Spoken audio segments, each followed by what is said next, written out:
Melody Waters, the juice, yeah, you know the juice, it's the juice. Wow, I said the juice. From the music that they playing, different artists, you can hear them tell their story through the answers given in the interviews. It's the juice.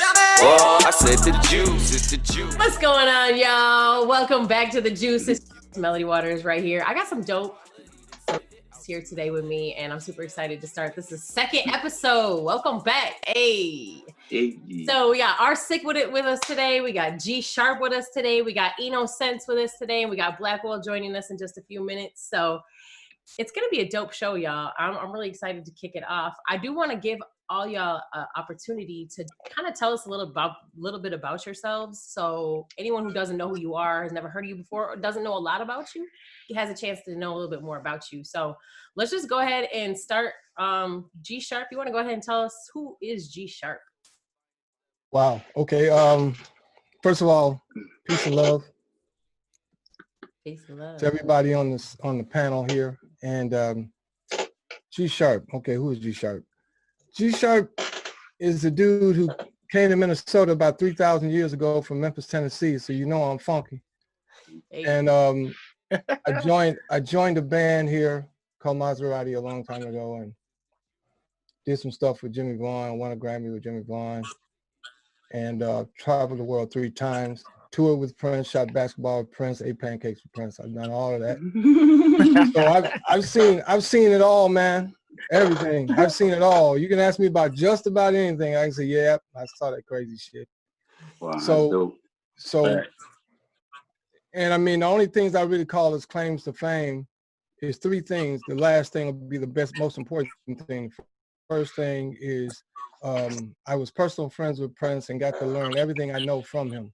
Second thing, I'm one of the only people that I know of who's ever sang Prince music in front of Prince. He sat there and listened the whole time. And the third thing is I have a 2.5-year-old in Kingston, and he's the pride of my life. He's everything to me. So other than threw it out, turn it into some more work, it may as well be a bowling trophy. So yeah, and I do this kind of stuff. I set up, all kinds of stuff like this. That's dope. That's dope. Salute, brother. That's what's up. Thank you, GSHARP. Salute. Sick with it. You know how you spoke. It's your turn. Who is Sick with it? That's a dope ass name too, by the way. That's a dope ass name. Salute, bro. Appreciate that. R.PsYCh with it out of Philadelphia, PA. Philadelphia in the house. Man, there's a lot of things I could probably use to describe me, but I like people to know from the rip I'm a human being. I'm a Philly native. I grew up just like anybody else in Philly, basically grew up going through a lot of different things that you go through as an African American or whatever they try to categorize us as. I was fortunate to have my mom and my dad both had a military background, so it was kind of inevitable I wound up going into the military myself. So I'm a veteran, but I'm also a father, I'm a brother, I'm a son, I'm a human. I make music. That's one of the things I do for a living, but it's just one of my hustles. I'm really about life. I'm about my people. But my people is all people that on the same energy and frequency that I'm on, not necessarily the skin tone. You know what I'm saying? And I gotta say that because I got kids that look one complexion and I got kids that look the other complexion. So I don't want people to get it misconstrued about me being a sellout or nothing. I'm real. I'm a human. And all I know is humanity, and that's all I'm standing for. And when I went into the service, that's what my motivation was. So me being an MC, me being a business owner, all that shit is cool, whatever. But kind of like my man GSHARP said, what really matters to me is the relationships that I have, and that's what motivates me to continue to make music. But other than that, I'm about some real, let's move forward as a people shit, as a human people shit. Sick with it. Salute. Sick as fuck with it. right. Yo, that's up. And I like to hear that. I like that energy. Oh, you about to get some shit today, Melody Waters. You about to get some shit. You about to get that work today. You ain't ready for that work. I can already tell you ain't ready for that work. Hold on a second. Hold on, damn it. Don't make me get this real work. Hold on. Real work, man. Fuck GSHARP. Oh, Get this real work. oh shit. I'll You get should this that Seraph GL work. work. Uh-oh. Don't make me get this Seraph GL work now. I'm telling you now. I'm trying not to go that way. Do it. Hey, now. That's dope. It's real. Enosense. Tell Enosense. That's What's dope up, too. what's up, Enosense. Man, you need to change that on your name. Go get that Ernest off there. Go click in the corner. Nah, I got too many entities. So little bit about myself. My name is Ernest Enosense Howard, man. I'm an actor and comedian and motivational speaker. So little bit about me. I've been raised here in South Minneapolis. Man, husband, father of 6, you know what I mean? Definitely a person for the people. Definitely love doing comedy. Started out in music, actually. Dropped about 4 albums prior to transitioning over to being a master barber as well. Hey. So man, I got many hats, but right now my sole primary profession is acting and comedy right now. So that's where I eat at. I'm solely like fucking entrepreneur, you know what I mean? I don't have no 9 to 5. That's my hustle. That's my grind. That's what I do, you know what I mean? I got to support the kids, but at the same time, like both of y'all brothers said, man, I'm a people person. I'm about the people, you know what I mean? That George Floyd thing happened in my neighborhood, you know what I mean? Where I used to work at that Speedway when I was 16, you know what I'm saying? So I've seen a lot of my homies pass away in there, but not in that fashion, you know what I mean? So I'm definitely a people person, but for the most part, man, I'm just here to entertain people, make them laugh. I'm an energy person. I just feel energy. You know what I mean? If you got good energy, I'm rocking it. If you're the other side, I can't rock with you. You know what I'm saying? So that's just a little bit about me, man. But shit, man, I'm everywhere. I'm everywhere. That's what's up. Salute, bro. That's what's up. Did y'all hear that? Yeah, did y'all hear that particular word that brother used about 4 times? I hope y'all caught it. The word was solely and soul. My soul way of doing this, I solely make my money. And everybody heard it S-O-L-E. I heard it S-O-U-L. Because whatever is your soul purpose is coming from your soul. Period. Facts, period. Bro. Solely means one in some cognitive ways, but right. No, I appreciate that. I felt you heard it right, bro. You heard it right. Absolutely. Means one. You some shit, Melody Waters. You done got the wrong niggas on here today. Like that, please. You was fucking it up today. Exactly. My long lost brethren. And just so y'all know, just everybody who's watching, not on the panel, because we all know, but just so y'all know, if you got melanation in your skin, I don't care how much, you are automatically a statesman, you're automatically a warrior, you're automatically an athlete, you're automatically a comedian, you're automatically a musician, because we speak in song. Everything we do is part of that, right? Understand that. And don't get it twisted, my less melanated human beings on the planet. We created you, so you got it in you. You just been scared to let it out. That's why stuff's happening right now. Stuff is happening right now because there's been an energetic shift, and the cosmic DNA that created us, that made us create you. We are exercising our demons right now. So whenever you see a European acting out, he's asking you, or she's usually a guy, but he's usually asking you, please exercise your demons within you. Don't kill me, please. Just exercise your demons. That's why we rarely seek revenge. European, it's DNA level, man. I'm telling you, it's deeper than most people would think. And that's musicians and actors and stuff, but I'm telling you, we're gonna kick some knowledge on y'all today. Listen, I think you might need to put that Kubi back on, good brother, right now. I think you already started working. I put on top of my GSHARP, man. I put it right there like that. Right? No, that's right. Yeah, I appreciate that you shared that too, because you know, for me personally, in my background and upbringing, I was always geared towards academics, but again, you know, growing up in a single parent household, basically, you learn what you learn because you also paying attention to what's going on to the environment around you. And when you living in that like kind of real time experience, it's easy for you to not realize how numb your pineal gland has become.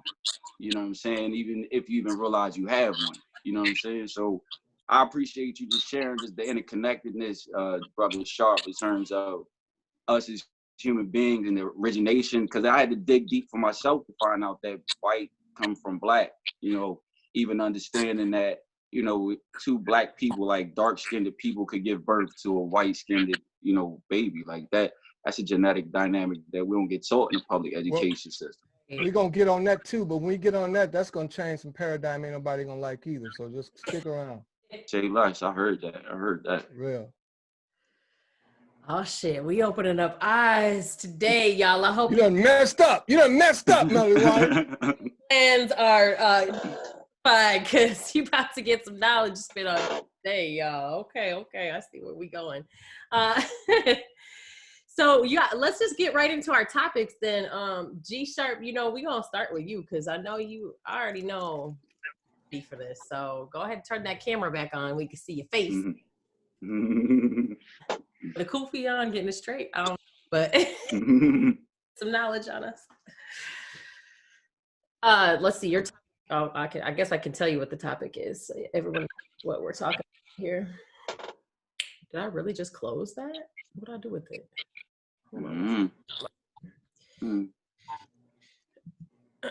What's the topic? The topic for today, well, topic from G-Sharp is your life and career as a musician or entertainer as you knew it is over. Yup. Hold on. I gotta get out of my kufi. I gotta get out of my kufi and get back in G-Sharp on that one. Hang on. He's wild.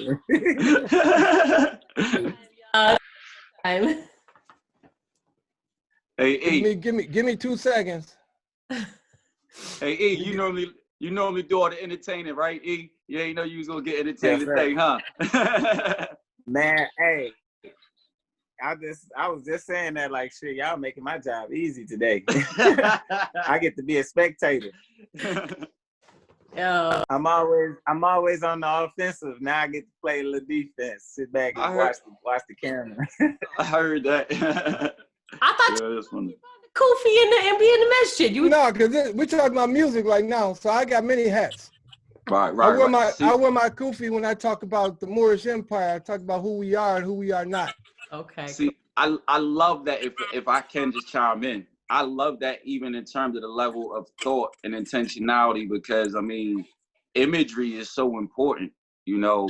And when you look at it, I know in terms of me even watching the first episode, the premiere, you pick up on small things subtly, subliminally, you don't always realize. So when people, you know, G did with the background right there, I respect that. Like, I really appreciate the intentionality of it. And even because of this format, it's like, hey, listen, we rolling, we flowing, you know what I'm saying? So salute to you, bro, for that. And just so y'all know, and for everybody watching, if you're a musician, actor, whatever you're doing, this piece, and I'm not just blowing my horn here. However, if I could blow my own horn, I wouldn't be sitting here talking to y'all. But so that background ain't nothing, man. That's a green screen I put up. It cost me $30. It's a piece of cloth, right? It's all green. I know. All right, now what you see, the video, I made that video 10 minutes before we got on the show. Okay. 10 minutes, that's all it took, because it don't take much. Once you know how to do certain things, the time element is easy. Right. And what's going to happen is I got lighting. I got these big giant lights things that cost me like $70. So a total of about $100, and I'm good. I look like a star, right? I got a microphone that's dope. Got this red. Right? I got all this pimping, and we're talking about $150, right? Right. But it's the knowledge that's worth millions, because what happens is whoever watches this is going to be like, damn, who that G-Sharp dude? You know, Ernest and Sick with it. They, you know, he cool and all, but G-Sharp, man, that nigga crazy. But that's what people, especially our people, we're drawn to that, man. We're drawn to the entertainment value. It's a reason for that. Yeah, right? That's The true. world would be nothing without us, man. Nothing. Literally would be some Lawrence Welk waltzing polka playing ass mothers. That's what it would be, right? Worldwide. Worldwide. You know, it's a reason. It's a reason, man. That's always the reason for why we are as we are. Right. That's on this planet. Now, the question was referencing the world as the business, music the industry. Business world that we know of is over. Mm-hmm. Thank God. Right. No, really, really. I hear that. And here's what I mean by that. I've been a musician my whole life. The first time I've been a paid musician my whole life. The first gig I ever did in my life, my mom and my dad was a Baptist minister in Memphis, Tennessee, in a little small church. And he said, Greg, he said, I want you and your sister Yvette to sing for our pastors and pastors' wife appreciation, amen, program. And I said, I was like 6. I said, I don't want to. And my dad said, I'm gonna give y'all $1 a piece. I was in. I ain't worked for free since the 6 years old. And one of my wife's father told me one time, because I had 3, musicians have to have at least 2. One of my wife's father told me one time, he said, Greg, he's an old Jewish man. He said, Greg, only birds sing for free. Don't ever work for free, because if you start out working for free, they'll want you for free the rest of your life. And and he said another thing he told me too that was amazing. He said, you will never be paid what you're worth, ever. You'll never be paid what you're worth. You'll only be paid what you negotiate. Come on, choir, come on. Come on, choir, sing the song, choir, because that's a sermon right there. You'll only be paid what you negotiate. So don't ever negotiate a number that you're not happy with, ever. It's better to walk away from a deal than to work for somebody for less than you're worth, period.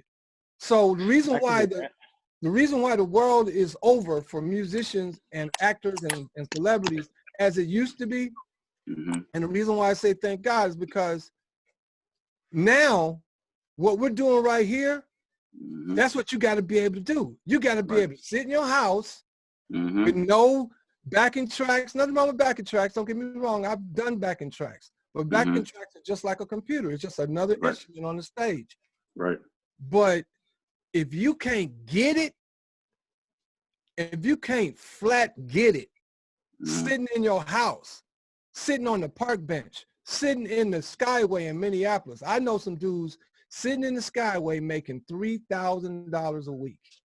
Right. And you don't even know it because they sitting there with a guitar box and a guitar and they're singing, people dropping that dollar in there all day long. They're making $2,000, $3,000 a week. But could they make that if they suck? No, they got to be good. Right.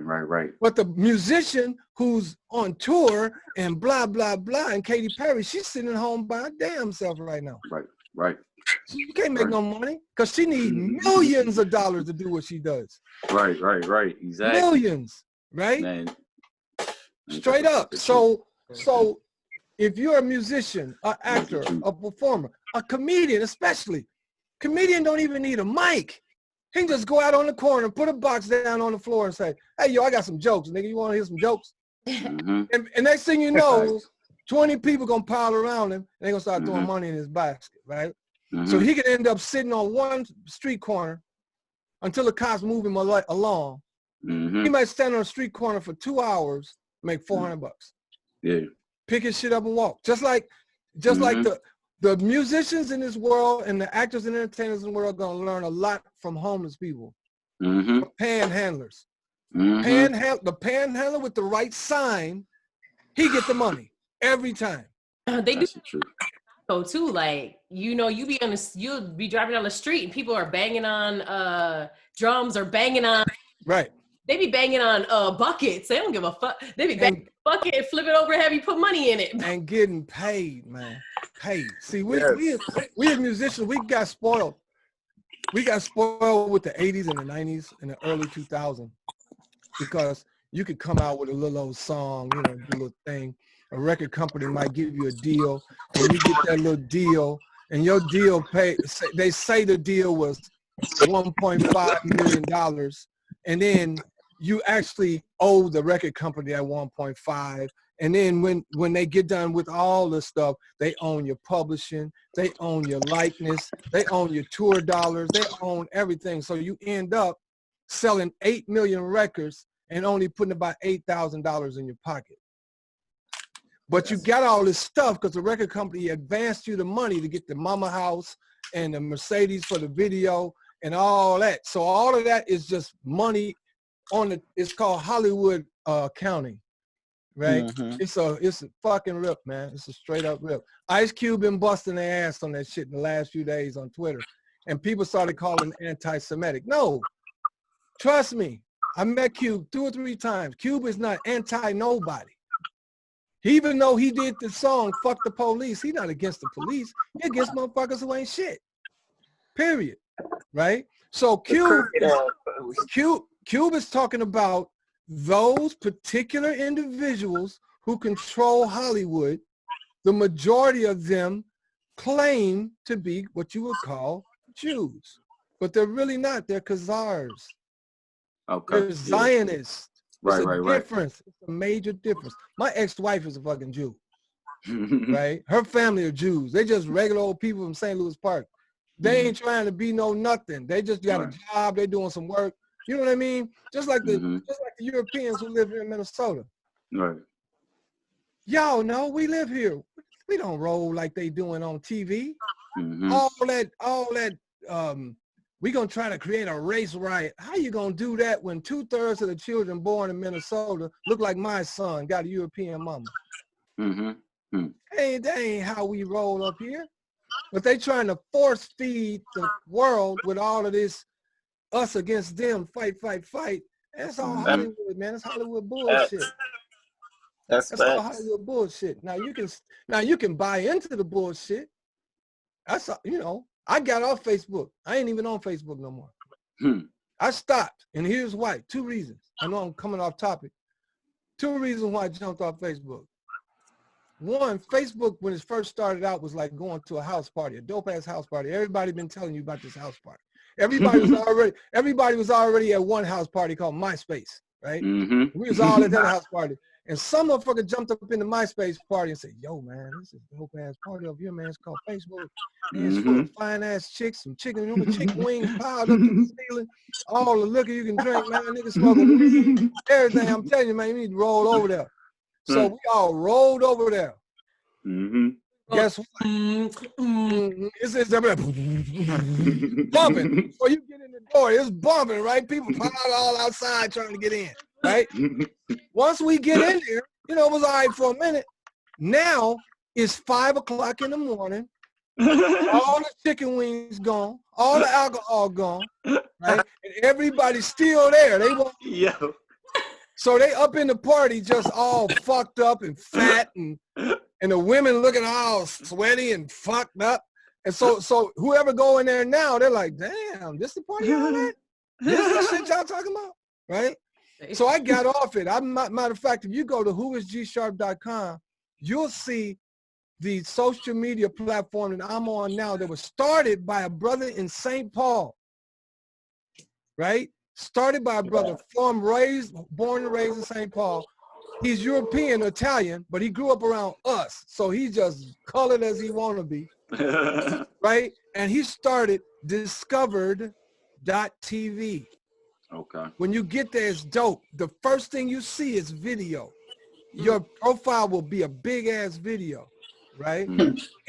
You and man, y'all need to go there, man. If you go to whoisgsharp.com and just check it out and start your profile, because I'm telling you, that's the new step.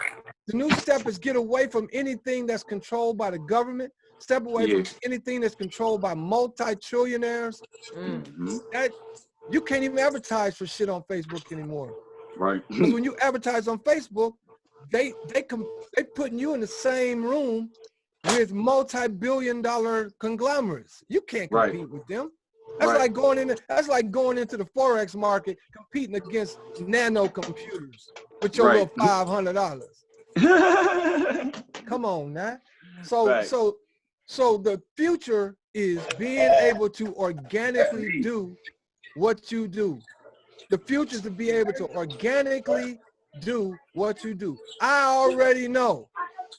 Both of the brothers that's on here right now, if Melody was to toss it to them right now, they could do 5 minutes of what they do, uninterrupted, uncut, unfettered. Right now, can do it. And people, and you could drop your Patreon or your Cash App, and somebody drop some money on your shit. Cause that's how it is, man. Nowadays, I mean, look, Elton John, one of the first white boys to ever do a song that all brothers got into, Benny and the Jets. He was one of the first white dudes ever on Soul Train, right?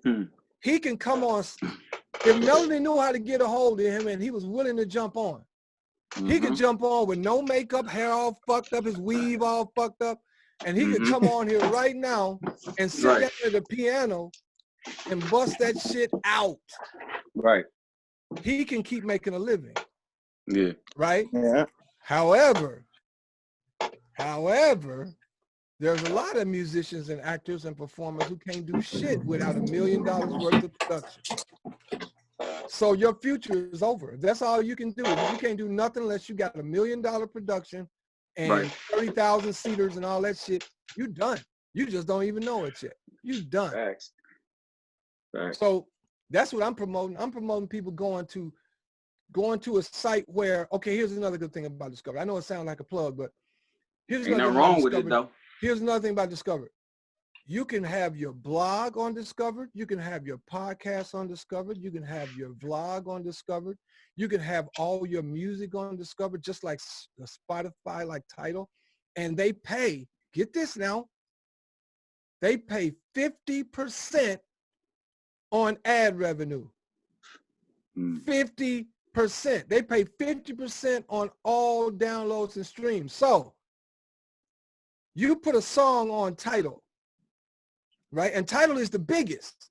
You put a song on Tidal, and every time they stream it, you get a nanocent. In other words, when Pharrell did Happy, he put Happy on Tidal, YouTube, Spotify, all of them, iTunes. 50 million streams of one song. You know how much money he made? $2,500 damn dollars. Oh shit. Dang. And that's Pharrell, player. I thought he at least saw 5 racks off of that. Dang, he ain't even see 2,500 bucks.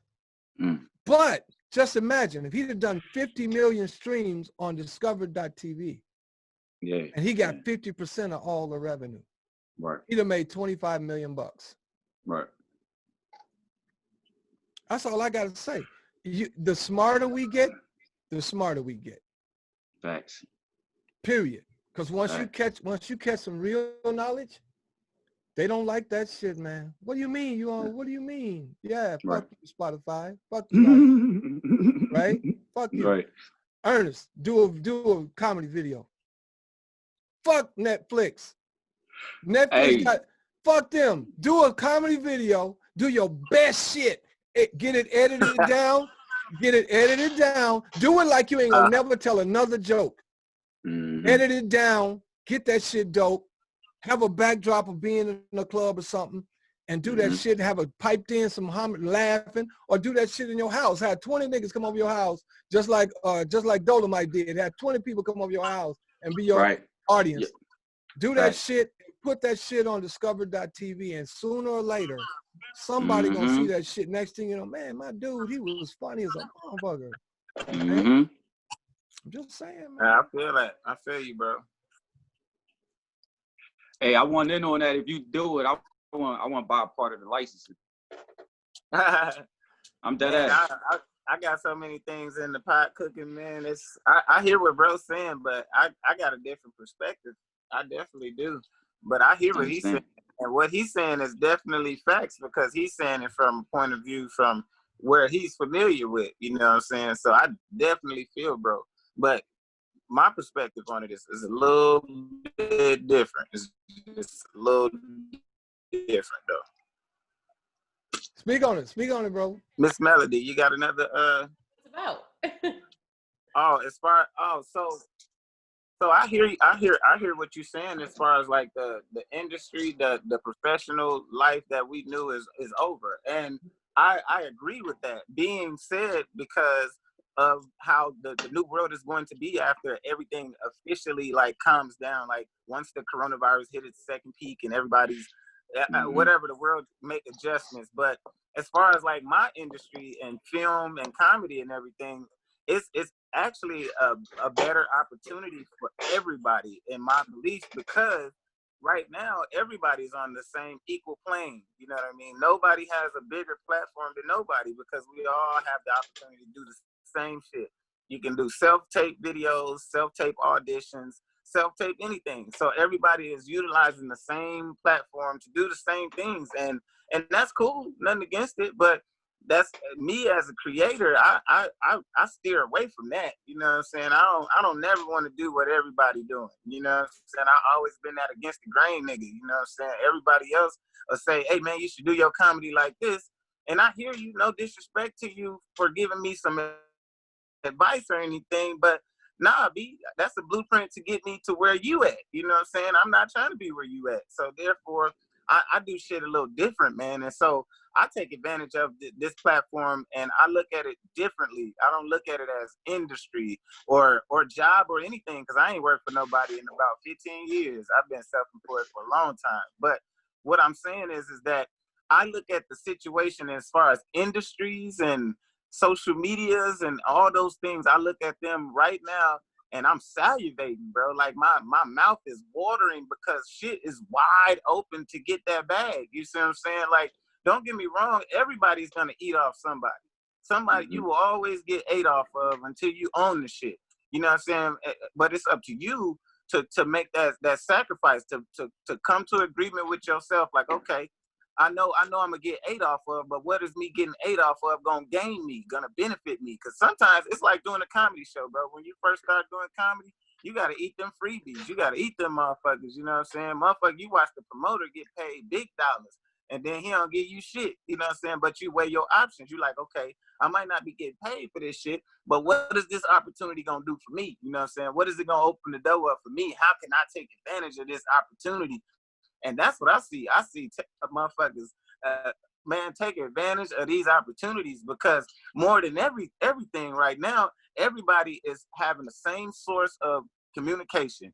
It's the internet or social media. It ain't no in person. So right now, we should be studying the damn social media platforms. You know what I mean? You gotta study them. You gotta understand the algorithms and all that shit. You know what I'm saying? You gotta be familiar with what's going on. And once you familiarize yourself with what's going on, you'll see all the bread that's open. You'll see the snakes. There's always gonna be the snake motherfuckers that's out here that try to rob you, to try to get you for your bag, you know what I'm saying, to take advantage of your kindness. But at the same time, bro, you can manipulate the game right now. And I've been doing it. I ain't got no agent, bro. I ain't got nobody. I got 5 films, you know what I'm saying, under my own bag. You know what I'm saying? I'm hustling my own self. I ain't got nobody doing shit for me but me. And I was gonna ask you, I hear some of the things you say that are different, but I'm curious if I'm missing something. What's the key part that you, because it sounds almost like you said some of what G's saying too, though. Because like if you had 5 films, that means you did a lot of independent work, right? Like you wasn't waiting for somebody to provide you the resources to get the films done. You got them done on your own. Nah. But I guess what I'm slating on is that you're going to have to work with them some way, form, or fashion. You're going to have to work with those entities that we despise. You can't get around them until something is created that we don't need them anymore, is what I'm saying. So, and I'm just attacking the availability of advancement on the ops. You know what I'm saying? Like, they the ops. We understand. They ain't making no deals that's gonna benefit people. They rob you out your music and such. They rob you out your talent and such. It's always a greedy motherfucker. Money makes the greed and motherfuckers come out tenfold. Don't get me, and that's why I say I agree with Broski. But what I say, I'm just taking a different approach and a different focus of what's going on right now. You know what I mean? I can easily sit back and look at what's wrong, but I rather generate my energy towards, man, how can I put a different spin on it? If we're individual entities, if we're individual creators, bro, like I believe that we come together and bring your own destiny. You see what I'm saying? And my belief, this is my belief. I believe that we are creators, bro. Yo, the law of attraction attracts the things that you put out there. The things that you resonating with is the things that shall reveal itself into you. So if I spend my time like worrying about the things that's really like damaging to the situation, I'm not gonna really get nowhere. Like I can be like, fuck this, I'm gonna go get my bread on my own. Fuck that, all that extra shit. I'm not gonna fuck with none of y'all. I know how to do it in my crib. That's true. But it depends on your level of how far you trying to go. You see what I mean? If you trying to go to another level, bro, it won't work that way. I'm sorry. It I hear you, not man. work the in the house production. We won't get where we trying to go. We'll make a platform and establish some shit. Don't get me wrong. But if you're gonna scratch the surface of doing anything major, you gotta learn how to swim in there with the sharks. Like Jay-Z said, that nigga said, learn how to move in a room full of snakes. You know what I'm saying? You gotta be in there, and you have to brush elbows with the enemy. I'd rather know what the enemy doing than not. You know what I'm saying? And so I guess just to clarify, not to go against what brother's saying, what my brother was saying was fact. But what I'm saying, I just went a different approach. Instead of like concentrating on the problem, I concentrated on how can I maximize my potential in the midst of the problem. You know what I'm saying? Yeah, that's all I'm saying though. Absolutely. Because we could fight their ass for a long time, bro. But until we like come up with our own social media platforms, our own movie companies, our own production companies, our own record labels, we'll always have to mingle with them. So now let's get strategically and mingle in the ways of that's most beneficial for you, because it's always self first. If you can't help nobody else, if you can't love yourself, how can you display love to anything else? It's not possible. So you got to build yourself and then understand the industry, understand how they moving, understand what it's going to take for you to get to your goal, because that's all what it's about, bro. Our journey to our goal. How can you get there, and how can you get there with least amount of drama and least amount of problems of dealing with motherfuckers that ain't got no best interest in themselves for you? You know what I mean? I appreciate you clarifying that. I think I understand better what you say. My bad, Sharp. I know you wanted to say something. My bad, bro. No, it's cool because I get both sides. I've been on both sides of that. Yeah. Right. I've been on the I'm gonna get along so I can get along with those who control the narrative and those who control the art. Yeah. And I've been on the side where I'm doing my own thing and I don't need them to do that. Now, let me speak to just that piece. Yeah. The key component is everybody on here and everybody who will ever watch this has a totally different version of what success is. Yeah. Right. Facts. I was talking about. I know. I got that. So let's say here's what the national average is. The national average in our country is between $4,000 and $6,000 a month gross income per household. Between 4 and 6. I'm not talking about us and them, none of that kind of nonsense. I'm talking about overall. Yeah. The average income for a household of mom, dad, 2.5 children is between $4,000 and $6,000 a month gross. That's before you buy any food, nothing. Right? Yeah. Now, with that being said, I know for me and my household, that's me, woman, kid, 3, right? Less than $4,000. Right, and I got almost a 3,000 square foot house in Southeast St. Paul with a big old yard and a fire pit and all that. It was cool, dope. But there are people who live in North Minneapolis who would literally think if they moved into my house, they'd be like, "Man, I done come up, man, I done blowed up." Right, so everybody has a different view, and I'm thinking, man, I need a bigger garage than this shit, man. I'm trying to get a bass boat. You know what I mean? So we all have our different levels of what we think is dope, and what we cool, what we need. Now, if you're trying to get on the, and I'm not using you as an example, but if you're trying to get on the Kevin Hart level, right?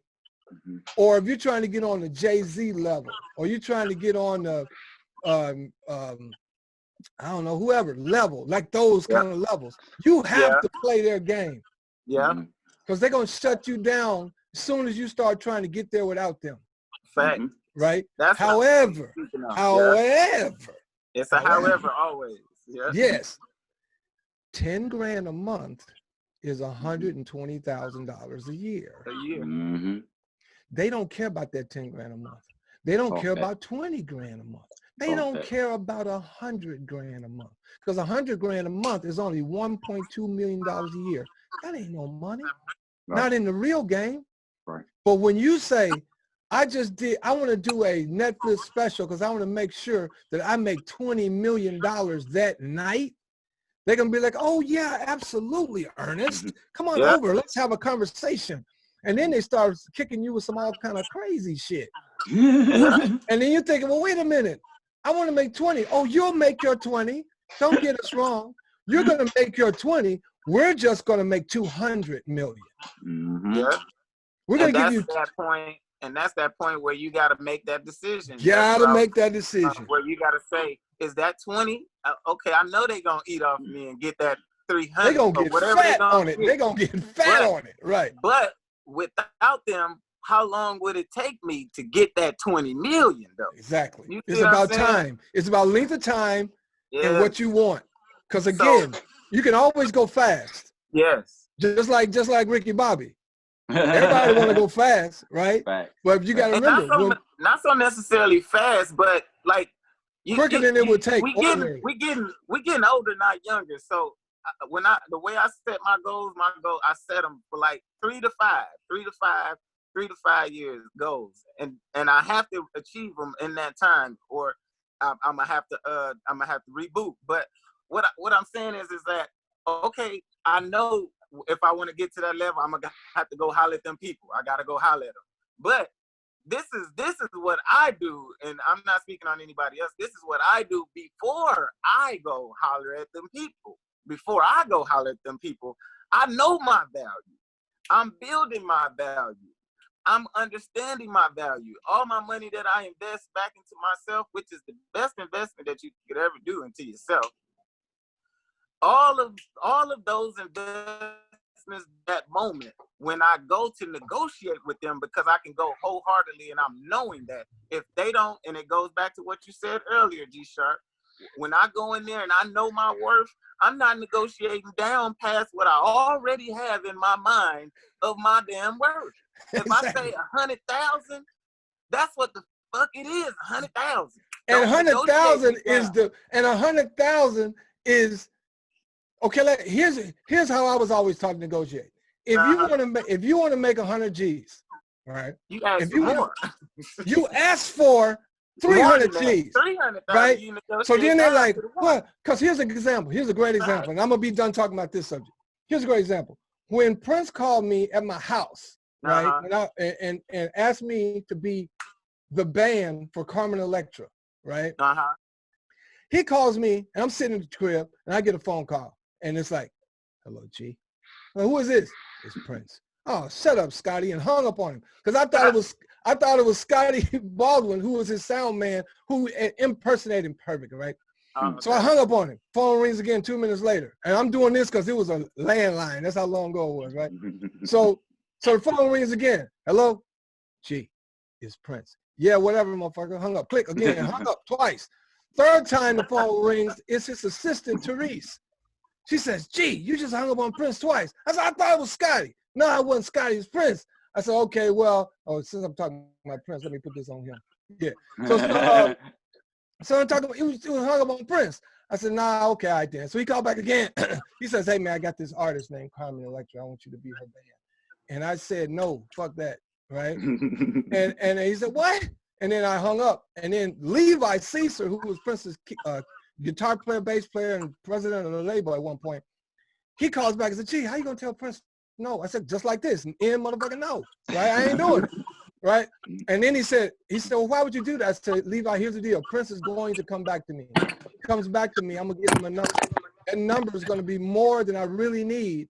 And I'm gonna ask for so much money, he's gonna back it down and blah, blah, blah. So he called me back. I said, here's what I wanna make. He said, I don't wanna talk about that. That's details. I got people, I hire people to talk about money, right?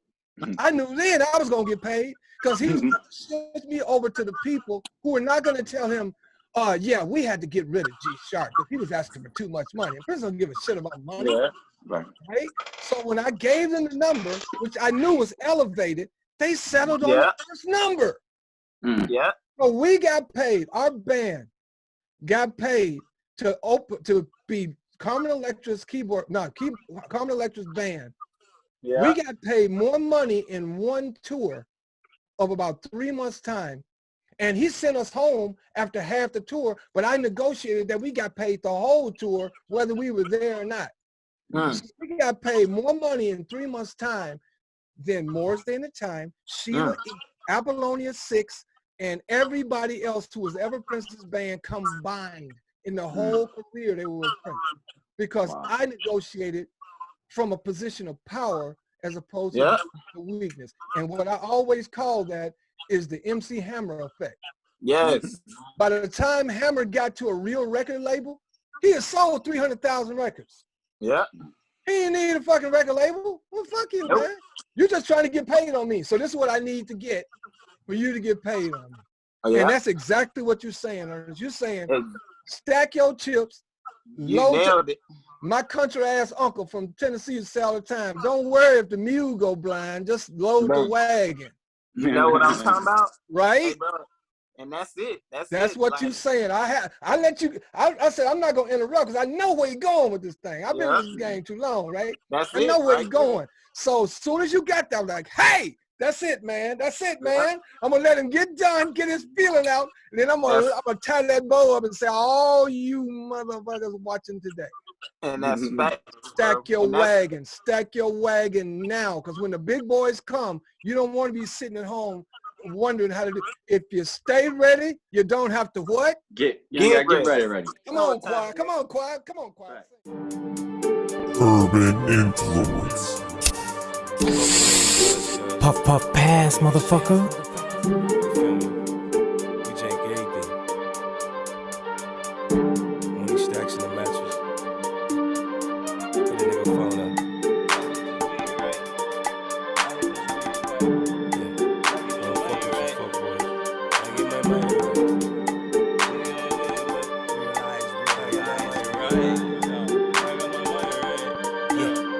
Hold up. It's like we speak a different language. Ain't a lot different, but the change it. Speed limit different in my lane, keep it different, bitch. I'm only inconsistent with the same shit. Slow it back down with the lane switch. I'm never getting down with the same shit. I represent the town with the name, got a crown and a chain. Never played past game 6. Smoke some Mary, then bury you. Then wait for the usher to carry you. Rush my way there, then go bust at your burial. Man, this shit is nothing, I'm scaring you. Look how I'm staring you down, I'll embarrass you clowns. You should work at a merry-go-round next to Ferris wheels. I would take everything that you inherit. This is how dead in marriage feel. This is how Kim and Paris feel. You walk away with your life, that's the fairest deal. And you better take it. Got a better chance if you bet in Vegas. Just look at your mans, he'll never make it. You be looking in the stands, I'm elevated past that nigga, my sash too decorated. You be going in the flash that you hesitated. I ain't medicated, why would you fuck with me? I don't rap for that fuck shit or luxury. Fuck all that fuckery, this is too much for me. All these bum niggas wanting too much for free, this shit is ugly. Treat these niggas like a catfish, stuffing racks up in the mattress. Make the money do a couple backflips. I can really show you how to stack shit, man, we got it. Broke on my phone and he said he got a lick, he asking my with it. Ain't even no question, you know that I'm with it, I'm with it, I'm with it. Money all a nigga know, money all a nigga know. I call my bro on the phone, tell my nigga it's a go. Broke on my phone and he said he got a lick, he asking my with it. Ain't even no question, you know that I'm with it, I'm with it, I'm with it. Money all a nigga know, money all a nigga know. Call my bro on the phone, tell my nigga it's a go. That's the problem, that I'm at the comments, and you can believe me cause I've been honest. On my mama, if you play with my dollars, then I'ma come and terrorize your shit like a Bin Laden. Started from the bottom, now a nigga got a pop. I'm working on a new album, and I don't know when I'ma drop it. If the weed look good, smoke good, taste good, and get me high, then you know that I'ma cop it. A lot of niggas hate them, but to me that ain't a problem. I don't ever think about them, they never the main topic. I just laugh at them while I hit the gas on them. Had to cut some people off, cause them niggas got sloppy. Late night mobbing, getting to the profit. Ain't no stopping, I'm off of this high grade. And nowadays they think that fake shit is okay, but that's just gonna take me right back to my old ways, the old days. Ride around town with the throwaway. All black whip like a motorcade. Just another day on the south side. Just another day, just another day. Run up on me wrong, you gon' feel the pain. Knock a nigga down, we don't hesitate. Grew up in LA where everybody gang bang, so I was trained not to play games. We were brought up completely two different ways. I can't calm down till I get my medication. I'm coming out of hiatus on the low faces. I know it's been a long time waiting for that. Picking up rock where I left off. Never been a type that I'll take a loss. We call the shots around here like a boss. Fuck y'all like the law. We gon' talk that talk, man, we got it. Bro called my phone and he said he got a lick. He asked, am I with it? Ain't need no question, you know that I'm with it, I'm with it, I'm with it. Money all a nigga know, money all a nigga know. I call my bro on the phone, tell my nigga it's a go. Bro called my phone and he said he got a lick. He asked, am I with it? Ain't need no question, you know that I'm with it, I'm with it, I'm with it. Money all a nigga know, money all a nigga know. I call my bro on the phone, tell my nigga it's a go.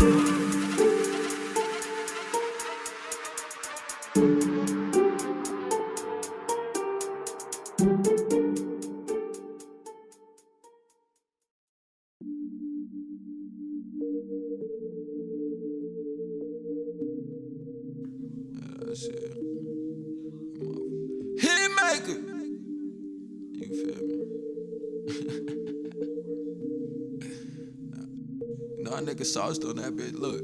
Tell a fuck nigga I'ma run it up. You heard me? Do it big. Stay on the red. Bitch, you can't tell me shit. Run it up. Do it big on the bed now. Stand on the bed now. Tell them fuck niggas I'ma run it up. Do it big. Bitch, I'm staying on. Who you can't tell me shit. Tell them fuck nigga I'ma run it up. Do it big. Stay on. No, you can't tell me shit. Oh, you know it ain't no strength from the mission. I'ma die rich, baby, that's a given. Cause I'm taking this money that I'm raking in. I'm the one she should've had some patience with. My bitches on vacation every day. Cause this is life I made for us. Dark days had to turn my pain into champagne. Going hard, we just had went viral with the campaign. Real star, baby, I was born this way. I know we was late boarding them planes. Flying coach, dreaming about that PJ on the runway. Just woke up, I'm wearing PJs, hopping off the PJ. We was on the E-way with the freebase. Hit it and remix it like a motherfucking DJ. I just went to platinum plaques hanging in my hallway. I just went to start to see my loved ones ballin' all day. Ballin' like I'm trying to get a highlight on the top plate. I'ma drown a nigga if he try to ride my wave. It's not safe, my nigga starving there, take you down for a hot plate. When I'm top up trying to drop a nigga like a mixtape. Boy, you must be drunk, I bet this 40 leave him shit face. I be kicking shit, you know, Prof Kakashi Sensei. All my dogs, big dogs, we all got a big plate. Tell that bitch don't talk to me unless she got a shit straight. I blew it for real, you little niggas popping like an inmate. Crying, I got niggas that's inmates and engraved. Tell a fuck nigga I'ma run it up. Do it big. Stay on. Bitch, you can't tell me shit. Run it up. Do it big on the bed now. Stay on the bed now. Tell them fuck niggas I'ma run it up. Do it big on the bed now. Bitch, I'm staying on the bed now. Who you can't tell me shit. Tell them fuck nigga I'ma run it up. Do it big. Stay on. No, you can't tell me shit. How you go from nothing to the top of this globe? You know, bitch, you let me froze, all my blood ran cold. Bought it hard, you couldn't stop me if you set up the zone. If I was locked inside the cage, you wouldn't pick up the phone. Rolling Stone, touch the road, I wasn't made for a home. I was sleeping on the train, I was hungry and broke. Couple couches I could go, but I can't call it my own. Baby, I ain't got a heart, and without that ain't no home. I set up the microphone and I be bleeding my soul. Never trust a nigga and I can't believe in these hoes. I been crossed, then betrayed, I think I'm better alone. alone. Got a couple brothers, I trust them boys with my soul. I kill you for them, empty out the clip what it is. We was in the sandbox, we grew up just kids. Now we trading Glocks, no more betting blocks, just clips. Swiping bloods, trying to make up this shit, get us rich. I know robbers, but my inner circle, we don't hear licks. Fuck them hoes too, I ain't coming up off a bitch. I'ma work a job long enough to give me a flip. 9 to 5 is the time that it take to get rich. Fuck a couple hundred, I'ma go and give me some M's. Life's a gamble, ain't no reward without the risk. Fuck a couple hundred, I'ma go and give me some M's. Life's a gamble, ain't no reward without the risk.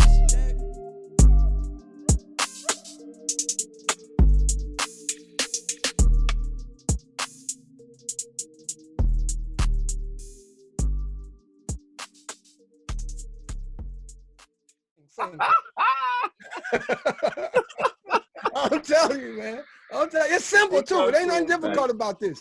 Ain't nothing Think difficult that about shit, this. G-Sharp, man. It's That's real, man. factual.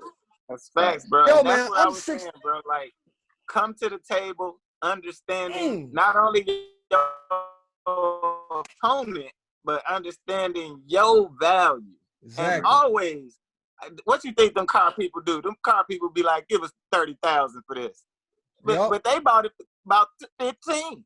8. Shit, I used to sell cars. Business, 8. You should mark up 200%. Absolutely. They say you should mark up 200%. If you selling a product, you bought it for $1, you should sell it for $3. Exactly. That's just facts, right? That's just facts. That's just part of the system. Until the system changes, we got to play the system. Here's what we do all the time. We always bucking against the system. Man. Dude, you in the matrix. It ain't but one way to get out of the matrix. It's the same way you get out of the mob. You get out of the matrix the same way you get out of the mafia. You got to die out of it. Period. So you got to play that game the way it's played. But the people who win are the people who know how to play that game. Know how to play the game. But they don't know how to play it like we play it. This move right here, the average European can't move like that. You got some gems on them with that one. Absolutely. Facts. So yeah, man, I mean, you know, if we can do anything. We have succeeded in this world against all odds. We have succeeded in entertainment when they was raping us. Facts. When they were raping us, when they were taking our money, all our money. We were like, okay, so you ain't gonna give me no publishing? Okay, well, check this out. I'm about to go on a chitlin circuit. I'm gonna make 100 grand. My suitcase in the trunk of my Cadillac gonna be about 100 grand up in that bitch. You know what time it is. That's what Little Richard did. I made it one time. That was the craziest circuit. That chitlin circuit. That was look, Little Richard was by far the craziest motherfucker I ever met in my life. But he was smart like a fox, man. Richard said, they ain't never gave me nothing. I ain't getting no way. So I'm just gonna go on the road and play my piano, and every time I get paid, I'm gonna get paid. They stole all my music. They stole all my music. And Michael gave it back. Michael gave it back. That was the first step to Michael getting slaughtered right there. Yep. When Michael bought Sony Apple Records out from underneath Paul McCartney, that was the first step to Michael getting assassinated. Wow. Because they're like, this nigga too smart for us. We don't mind him being smart, but he's smart and he turning that. And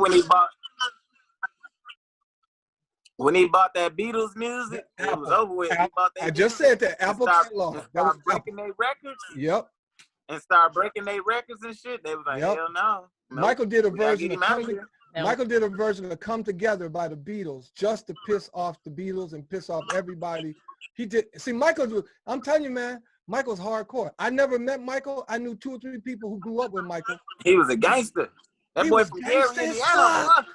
He was Gary. People forget he was Gary. Gary, Indiana. Just cause you cut that bell pepper off the front of your face, don't make you white. You still Michael from Gary.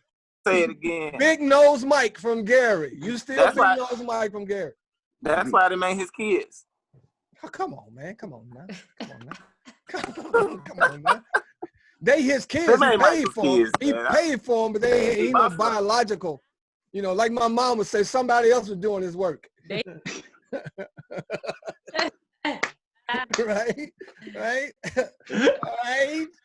And I'm gonna have to move my car. That's What's the next facts, question, bro. Melody? Why That's we done in the told you gym done right fucked there. up. Now what's next? Okay, so yeah, Enosense want to talk about positive thinking, so which is super dope. You know, I like positive vibes and positive thinking. Yes, yes. Like positive thinking, you have to like it's a conscious thing.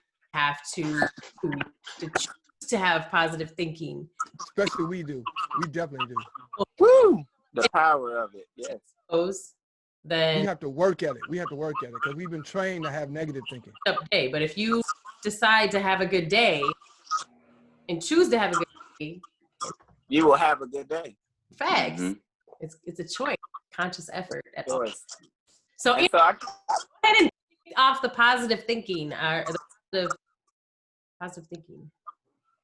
Okay, so I picked that topic. I mean, because I feel like it dominates everything. Like positivity dominates everything. The moment, if you ever want to change your life, change your thinking. If you ever want to change your circumstance, change your thinking. Everything reverts right back to your thinking and the way that you feel about yourself, the way that you feel in general about the world, the way you feel about your finances, the way that you feel about your health. All of those things play a role. Can you hear me, Melody? Okay. Yeah. So I start my day the same way every day. I wake up, I thank everything. I thank the universe for allowing me to wake up in my right mind, use my limbs, everybody good.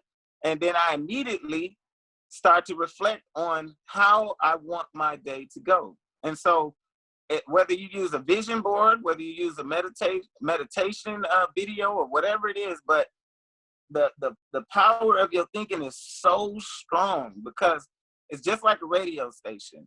Whatever you're thinking about, whatever station you're on, that is exactly the station that will replay back into your life.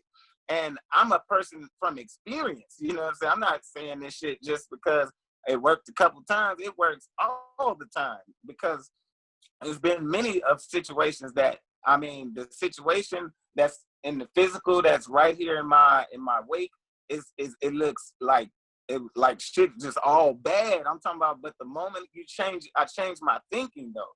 I'm like, okay, shit is bad. I'll just use an example. This is just a scenario that I was want to use. Okay, you got a bill in the mail and that motherfucker is due today. Now, you don't have no money at all. You don't have no money. You don't have no means of getting no money. So therefore, this is how powerful your mind can be. You can either sit there and worry and stress about how you're going to get this bill paid or whatever. I'm talking about your mind is so cold, it'll send you all over the place. It will give you back whatever you're trying to resonate with. If you want to resonate with struggle, it's going to give you some struggling ass shit to resonate with. So with that being said, the moment I change my thinking, like, okay, this bill ain't going to get paid today, but man, I'm curious to see how this bill is going to get paid. You see how the energy, just that the topic of that changes that scenario. It doesn't like feed like negative energy, but it gives a hopeful response, a hopeful result. And so I just try to incorporate just positive energy in everything, even when I'm dealing with motherfuckers that I don't even feel like fucking with, because I know they full of shit. But in my way of thinking, it has to be the better. The better. Everything is better. This person is better than what they're displaying to me. This situation is better than what it's revealing to me. It just has to be your thinking. What you believe about yourself is exactly what you're gonna be. You know what I mean? If you believe that you're struggling financially, the universe every day will tell you that you're struggling financially. It will say, yes, you are. Yes, you are. Yes, you are. So why not change it? Like, what do you got to lose to change your thinking? If you're thinking one way and you keep getting the same result, you know the definition of insanity, doing the same shit, expecting a different result. You know what I'm saying? That's insanity. Therefore, what do you have to lose to change your thinking to the next level? Just be like, okay, if I'm thinking this way, what'll happen if I think this way? And then just practice it for 21 days. You know, it takes 21 days to develop a habit. If you do anything 21 days in a row, you got a habit. It's a habit. So therefore, just try it yourself. Anything that's productive for me, I'm willing to do that all day. You know what I'm saying? What you got to lose, but be better. You know what I mean? So your thinking and your emotional is so important, and that's why we got so much bullshit in the world, because like a lot of people have mental issues, you know what I mean? They didn't get that mental help to get through these tragic situations. Like some people seen their fathers, their mothers, their children murdered. They done been through some tragic events. Women have been raped, you know what I mean? Just beatings, all kind of shit that's traumatic to people and mess their mental up, and therefore they don't know how to mentally get themselves out of situations. But they can mentally create that situation over and over and over in many different ways. So the moment we start to attack our thinking and attack the positive aspect of shit, I know it's hard and it's easier said than done when shit just looking bad and you can't see nothing else. But just try it, and I promise you, like 3 years ago, my life just changed because I changed that switch right there.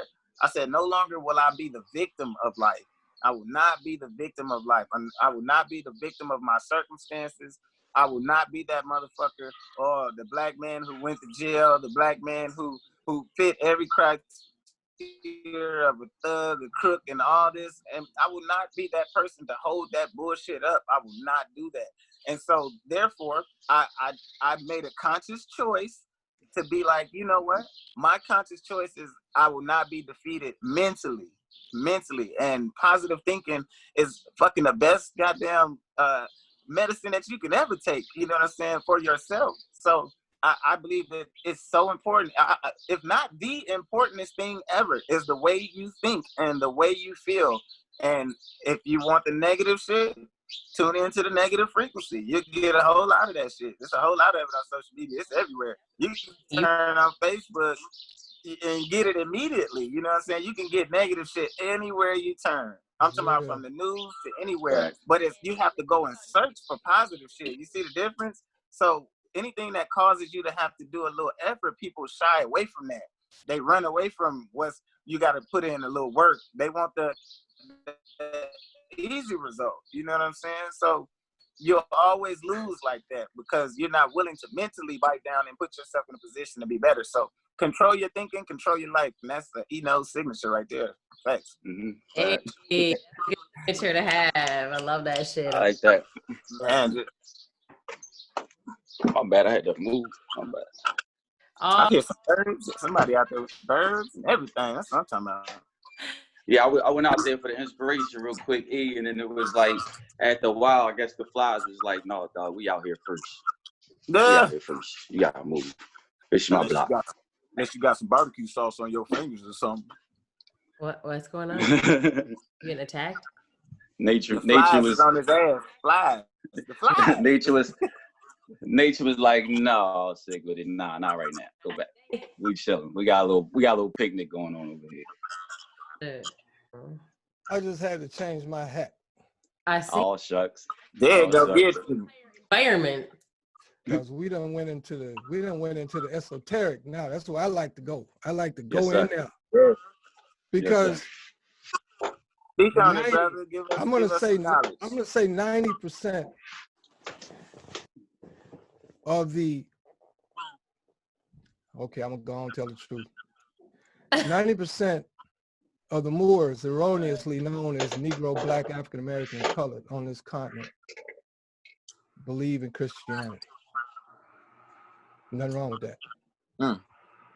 Because there's nothing wrong with any kind of belief. If you believe that Spider-Man is real, I'm good with that. That's fine. That's on you, player, right?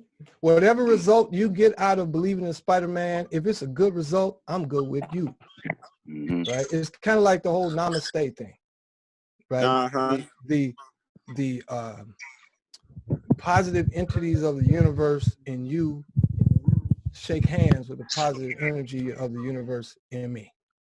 So I'm good with whatever you believe. You can be a Buddhist, you can be a Muslim, you can be a member of Powerhouse Church of God in Christ. I don't care what you belong to. Or you can be an atheist, 100%. I don't believe in no kind of nothing, which in and of itself is a belief, mind you. It is. Okay? Which in and of itself is a belief. That shit drives me crazy. Like, atheists don't believe in anything. Yeah, you do. That's a belief. Believe of course you do. You believe that you are right. Because we have to understand that belief does not require factual data. Evidence. Oh, that's not at all. You cannot have faith without belief. You cannot have a religion without belief. You cannot have an opinion without belief and faith.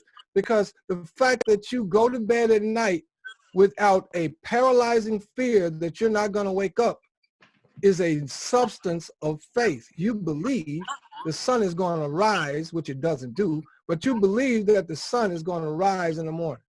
Yeah. You believe it's going to rise in the east, and you believe it's going to set in the west. When in actuality, the earth is the one that's moving. The sun ain't going nowhere, right? So we all have a mindset based on the propaganda we've been taught since we were babies, right? It's like the little brother named, what's his name? Lil Andre. He's a comedian, and he's got a video on YouTube talking about, the name of the video is Call Me Daddy. It's a little boy. He's like 14 years old in this video. I think he's like 20 now. He's in college. But when he was like 14, he was in Atlanta. He was a comedian. And he was like, yeah, y'all always telling us, don't you lie to me. Everybody heard their mama say, boy, don't you lie to me, right? Yeah. My mom used to say, if you lie, you'll steal. If you steal, you'll kill.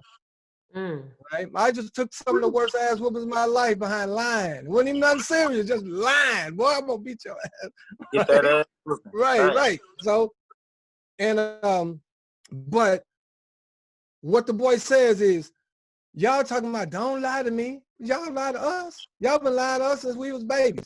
Tooth Fairy, Santa Claus, right? Easter bunnies, all this shit. Right? When the bill collector call and I answer the phone, you say, don't tell him I'm here. I ain't here. right? So tell me to lie. Right. You forcing me to lie. You teaching me to lie, right? So but the reality of the world we live in is really simple. As a man thinketh in his heart, so is he. That's biblical. Facts. Right? Thoughts become things. Choose the good ones. Facts. Why would you choose a bad one? Right. You wake up in the morning and you didn't get enough sleep. I don't ever get enough sleep. I don't care how many hours I go because I don't sleep solid enough because I'm always in here. Right? Yeah. It take me 2 hours just to actually go to sleep because I'm all in here talking about this here and that there, right? But the bottom line is if you wake up and you tired and you jacked up, and let's say somebody's sleeping next to you and they kicking you and elbowing you, or say you ain't nobody slept next to you in 3 months, whatever it is, and you wake up mad in the motherfucker, right? Look at Melody's face. So you turn your video off when I'm talking because I saw that look. That look was like, 3 months, baby. That ain't nothing. That's right. So been longer than 3 months since someone slept. She's logging. She's like, I quit logging at 3 months. That ain't shit. Right? So when you wake up with that vibe, you have to purposefully throw that off. Right. We wake up melanated individuals. I call us Moors because that's what we called us before we started listening to Europeans. But I'm black and I ain't proud. Okay, now, so when we wake up in the morning, we wake up with a almost DNA level of stress. It's just like when you know your bills are $4 grand and you ain't got but 2. And then every month is that 2, right? So you have a little bit of stress that's right back there in the back of your neck that's always there. It's kind of like, I'm 60 years old, man. I turned 60 in March, right? Yeah, so thank you. Brother, live that long. You done some shit. Okay. Black don't crack, baby. Black don't crack. Oh, hey. So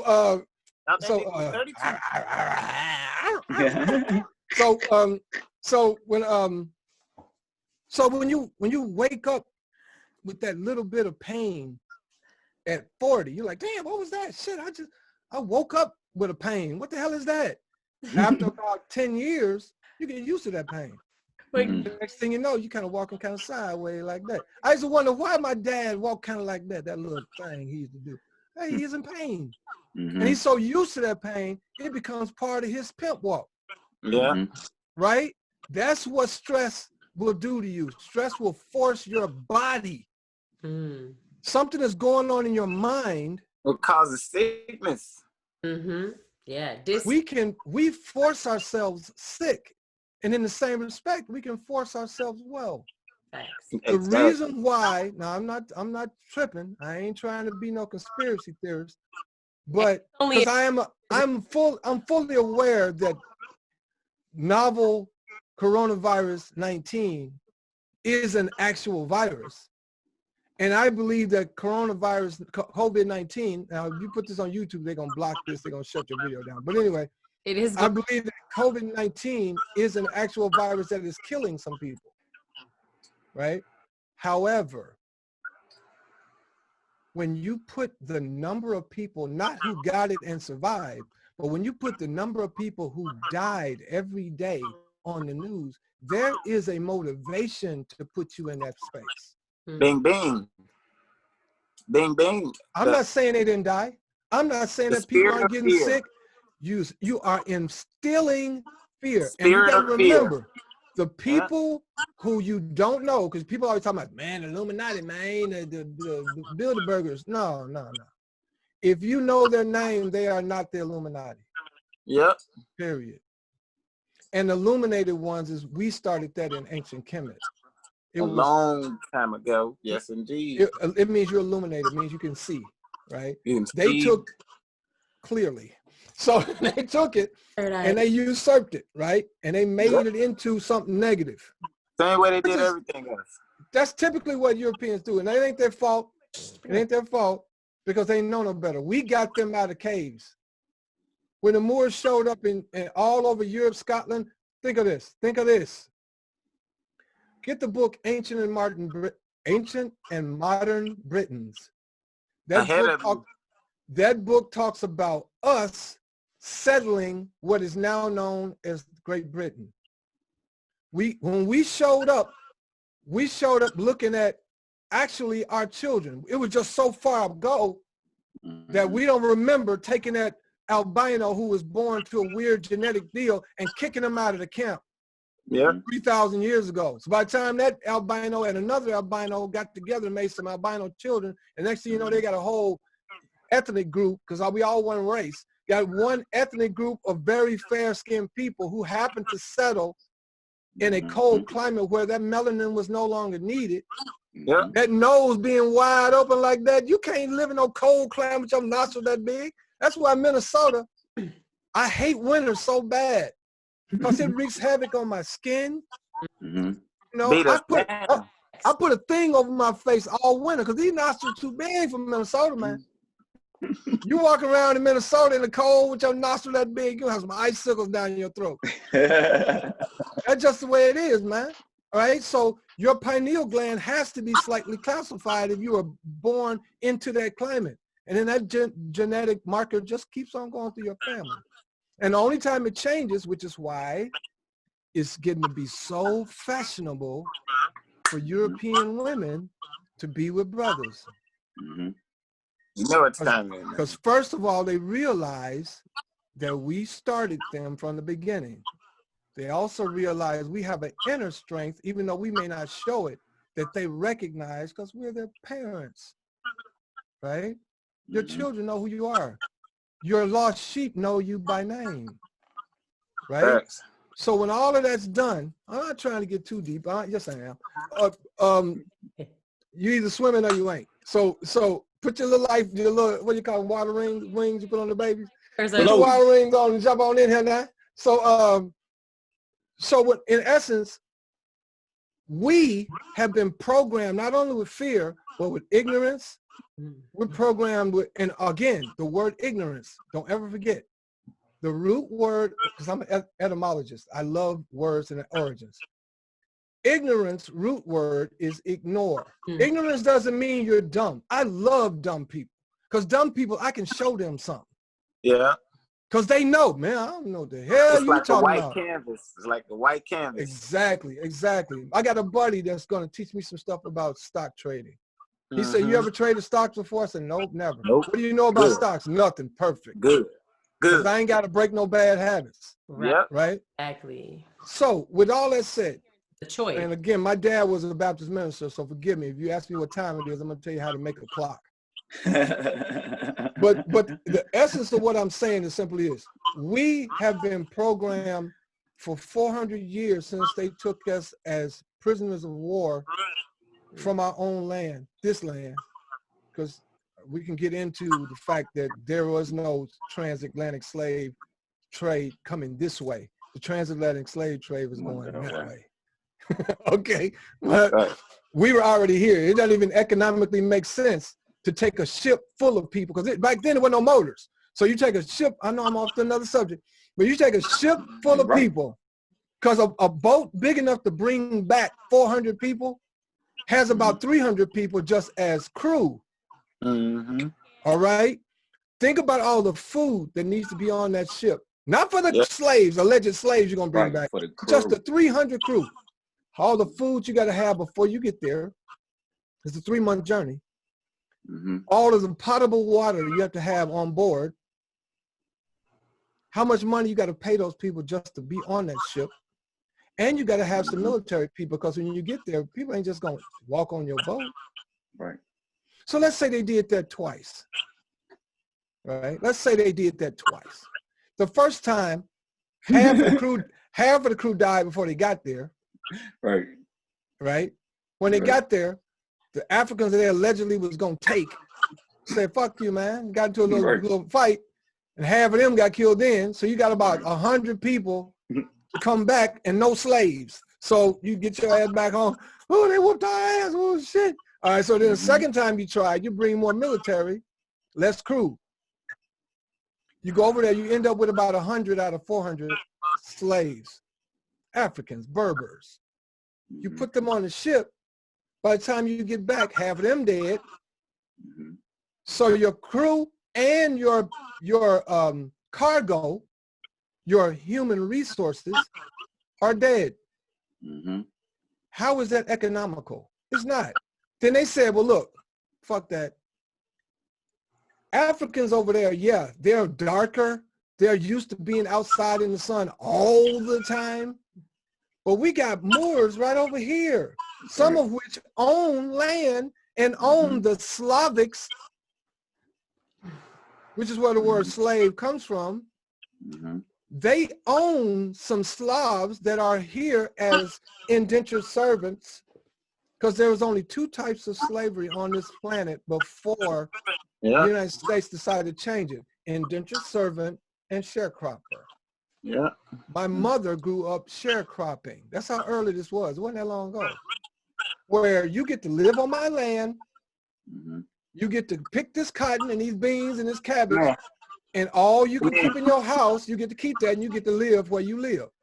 The only difference between that and so-called slavery was the fact that if you tried to leave that employment, they tracked your ass down and killed you. That's the only difference. So we were already here. We were already here. And not only were we already here, we didn't call ourselves Moors then, because we'd already been here long enough for the Moorish title to drop off of us, because we created our different, just like the church. Look at the Moors as the church. And then you had certain people in the church who decided they wanted to be Methodists. They have a method they want to use. Then you had some of them that believed in the baptism being the most important, so we're gonna make them Baptists, right? Presbyterians comes from Presbyteria. All of these different segments of the church is the same thing as the Moors coming over here thousands of years ago, settling this land and creating Choctaw, Chickasaw, Iroquois, blah, blah, blah, blah, blah, blah, blah. Blackfoot, Crow, all right?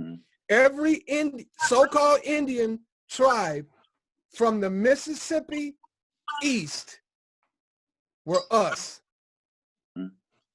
When we moved further west, we created other tribes like the Shawnee and the Sioux and all of that, right? But the European, not the European, sorry, the Mongolians who came from Mongolia and China across the Bering Strait when it was land and came down. That's the reason why the Eskimos in where they are brown-skinned people. No reason to be brown-skinned in that area, right?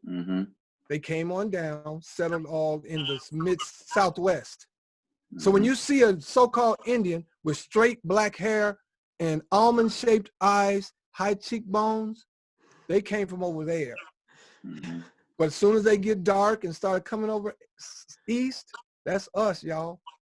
They changed us from, and the only reason why we were originally called Indians because that fucking rapist fucking Spaniard, Christoph Colombo from Spain, he came over here, ran into us and called us indigos. Because they were just lazy. They said, they're black. Ain't nobody black. Ain't no such thing as a black human. Right. That's why when you hear the term Indian, black, Negro, colored, and the most recent created by Jesse Jackson, African American, you're talking about Moors. Because we called ourselves Moors before anybody called us anything. And if you are, and let me ask Melody, because she got some melanin in her, I can see it. I see it when she stand up for show. But when, so Melody, you know what? what is your ethnic makeup? You can't be telling people that shit first. What's your ethnic makeup, woman? He ain't saying nothing that nobody else knows. That's the truth. Stevie, Facts. I'm gonna tell you who can see it. Oh man. Okay. I can see that. Anybody? All right. So Melody, what is your ethnic makeup? Well, I don't really like the term Native American because this is America. So how the fuck was we native to it? But right. Native, but that is true. You can be native. Hold on. Native and indigenous is two different peoples. I say I'm indigenous. I'm indigenous. But you're not. But you're only indigenous if you have some of me in you. I do. Then you are. Okay, now keep moving. So I'm native. Can you guys native? Native, black, Sicilian. Indigenous, and German. German. Right? Sicilian. Okay. So your ethnicity should never be taken away from you by calling yourself white or black. Yeah. Because black and white are legal caste system brands. Black, white, Hispanic, Indian, right? Brown. You will never hear a Chinese person call themselves yellow. Yeah. Right. Because they understand their nationality is important. Right. A Chinese person, a Japanese person, a Hawaiian, a Polynesian born in this country can go to the UN and shut down some shit. Why do you think the cops don't fuck with them? The cops fuck with people who are part of the minority, blacks and whites. Not minor meaning numbers, because that's not what they're using it as. When they say minority, the root word is minor, meaning you are a child. You don't know who you are. You don't know who your parents are. You don't know where you live. You don't know nothing. So we need to either teach you what is real, but because we see you as an enemy combatant, we're going to take your ass out. That's right. That's why right now the story is, let's make all so-called blacks believe that the police are just killing them. In 2020 alone, there have been like 70 so-called blacks murdered by the police, unarmed. In the same amount of time, 290 Europeans, so erroneously called whites, have been murdered for the same shit. They created this black-white fight thing so that we do that while they do the other shit behind the fucking curtain. Yeah, it's a total distraction. So, getting back to the original point, positive. The only way to fight that shit is don't fight it. View it. Just like when you meditate. When you meditate, you're going to have thoughts that come into your mind. Right. Let them go by. Just like watching a bus run by the street. Let that shit go by. But you keep focused on what's real. I'm not a Muslim, but I wear this because I agree with what Muslims believe when they wear this. You're wearing the cover, right? I don't pray like get on my knees and like back in the Baptist church, whoa, I don't do all of that, right? But occasionally, like last night, I got a fire pit in my yard.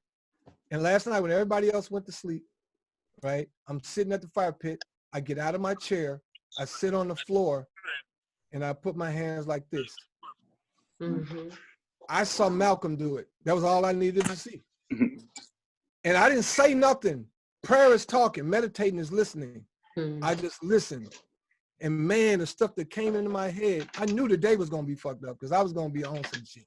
I knew it from last night, right? And I stayed on it, right? So again, I don't want to, I try not to dominate time, but God, I had so much stuff is climbing on me. And I don't ever feel like most of the time when stuff like this is going on that I'm actually speaking out of my brain. I believe that I'm like a water faucet and the water's coming from up here and coming through this faucet. Right. And I'm just benefiting from it because I don't know what I'm saying. I'm gonna have to listen to this back and I'm be like, damn, I said that shit. Damn. Right. I can't believe I said something about Melody's butt. I can't believe I said that on the actual. Right? Bleep that part out, man. I'm bleeping that. No, you better not. I'm gonna say it again. You gotta edit the shit out that. I'm gonna have to keep saying it. I'm sneaking it. That part will not make it to the show. It don't make it to the show. But yeah, I mean, you know, it's positive thinking, man. Bottom line, we have to force ourselves to, because the world is teaching us to think negatively. It's teaching us, programming us, because the people who actually run this shit are vampires. And that's what they feed on. Mm-hmm. Feed on our fear and our negative energy. What do you think all this adrenochrome conversation is about? That's just a physical manifestation of feeding on your fear. Yeah. It's all it is. It's harder to feed on your mental fear. So these rotten motherfuckers have figured out a way to feed on children's literal fear. Yeah. Yeah, haven't you ever seen Monsters, Inc.? That's some evil shit. What? You ever seen Monsters, Inc.? What do you think Monsters? That's my movie. That's my movie right there. I've never seen it. Right there in that movie that they utilize your energy. They utilize your fear. They utilize your laughter. They utilize vibration. Every time you laugh and every time you're happy, they mad in the motherfucker. They don't want you to be on that.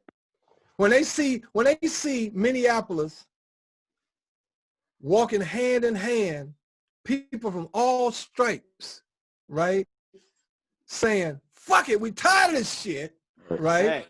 They like it when we mad like that and burning up shit, but as soon as we all sit down on the fucking lawn, right, they're like, oh no, what can we do? We got to send some people over there to fuck that up. Yep. Right. And it ain't just the cops. They send their agents over and infiltrate, just like they killed Malcolm. Just how they killed Malcolm, all that. That's so true, bro. Because I've been marching every day, bro, every single day. And from what I see down there is exactly what you said. You see all different types of people who's fed up with this bullshit. Don't get me wrong. Everybody like, fuck this shit. Ain't going. I'm talking about old people, young people, whatever it is, they out there. But what you also see, if you pay attention and get back away from the crowd, you see those groups getting dropped off to our communities. You see those groups that you know damn well don't have no business being there. And they're going around starting the confusion and the bullshit. You know what I'm saying? So, man, that's big what you just said. That's real, man. There, it's real. That's real. Because check this. And I see it. We caught the white boy trying to burn up the speedway, bro, right across from the memorial. You see what I'm saying? Like, he up there. We like, where you from? I'm from Blaine. Like, what the fuck you doing over here? Blind your ass off. Blame my ass. He made that shit up. You should have asked him. He probably in Burnsville. No. You should have asked him. Name me a street in Blaine, motherfucker. He probably from Chicago somewhere, man. I'm telling you. Oh, everything. It's people busting. Look, there are people showing. There's people got videos of vans and SUVs full of people with blacked out license plates and all that shit. They coming from all over the country to start some shit. Yeah. And here's another thing that's fucked up, that they never put it on the news. Nope. Right. And 90% of the arrests is out of town arrests. Now People get from this. out of town. But get this. Yeah. They never played this video of 4 or 5 good old rednecks. I love me some. I'm just going to start out by saying I love me some rednecks. I love rednecks and colored folk. They are perfect because they know how to take an air conditioner from the house and put it in the car. In the car. They know how to blow up shit. Okay? So they never ran the video of 4 or 5 good old redneck brothers standing there with AKs, standing beside some other brothers with AKs and shotguns, blocking off this cigar store that was owned by these brothers in Minneapolis. Mm. And somebody came up in video and said, well, who are you? Oh, we just come up here from down somewhere, I think it's in Mississippi, somewhere down south. Mm. And they said, well, what are you doing here? Well, we just want to come up here and make sure that the good citizens of Minneapolis can protest like they want to without the police coming in and trying to start some shit. And and it was like, well, what makes you think that? Well, typically when you standing here like we standing here strapped up, that's what the motherfucker said, strapped up. When you're standing here strapped up, the police have a tendency not to come up on you like that. Mm-hmm. As long as you're just marching and kumbaya, and they'll come in with some tear gas and fuck your ass up. But when you got one motherfucker standing there with an AK strapped up, cops they not going. Because cops ain't trying to die. One thing about a cop, Michael Corleone from Godfather Part 2, he asked Hyman Roth, he said, I was in a car today on the way in, and one of the rebels jumped out with explosives on his body, snatched the car door open, got in, and blew himself and everybody else up. How can you win when somebody lives on the conviction and don't get paid? Because the soldiers are paid to fight. As soon as you cut their check, they're going to stop fighting. It's the same thing with cops. The average cop in any city is just some dude or some woman that decided to be a cop because they was bullied. They was bullied as kids, or they racist. Right, but the majority of them just got the job of a police officer because their dad was a cop, or their uncle was a cop, or their family were cops, right? The few, and it's a very few, because I've been in Minneapolis 30 plus years, and I've been stopped by cops 20 times, and I've only gotten tickets twice, and I've never been harassed, ever. I was a firefighter in Waverly, Minnesota. When I moved to Waverly, because I moved there because I'm a bass fisherman, it was the only house I could buy on a lake that I could afford. So I moved to Waverly, Minnesota, a little town with 745 people and 1 moor. All right. So I moved to Waverly, Minnesota. I go to this little grocery store one morning that's in the town. Town's 1 street long. All right. Little side street has a little grocery store, Jim's Grocer. Everything you can buy at Walmart, he had it in Jim's Grocer about the size of his room. Right. You know, it's a small town. So I go in and a guy walks in named Mark. He said, hey, man, you just moved in right up on 22nd Road, right? I said, yeah, I did. He said, you want to be a firefighter? Like, well, I always wanted to. You know, every dude want to be a firefighter at some point, right? I always wanted to. He said, well, yeah, come to the meeting on Thursday. I come to the meeting on Thursday. All these Europeans, all these white boys sitting around, and they say, yeah, we did some research on you. You just moved in and blah, blah, blah. You're married to so-and-so. You do this. You work from home. We know you don't go to work. You work from home. We know that you're at home most of the time, so we want you to be a firefighter because we need more firefighters, and we figure we'd be the coolest. He said this in the meeting. We figure we'd be the coolest fire department in all of Wright County because it ain't one black guy in any of the fire departments in all of Wright County. And we make you a firefighter, we'll be the shit. Okay. That's basically what they said, right? So, damn shame. They made, well, won't check it. They made me a firefighter. I went through training just like every other firefighter in Minneapolis, St. Paul. We went out the same training. They didn't know that every dude in there that was training with me was at least 10, 15 years younger than me. I got #1 in the book training. I got #1 in the physical agility, right? So they were like, dude, how old are you? At the time, I think I was 48, and they were like 20s, and they all got drunk the night before. I don't drink, right? So I was good and hyper and shit. And when it all went down, they treated me in that town better than I was treated when I lived in Memphis, around nothing but my people. And that's not to say that Europeans can't fuck your life up, because some of them can. But I learned a valuable lesson moving here to Minnesota. All skin folk ain't your kinfolk. Hell no. And everybody wearing your jersey ain't on your team.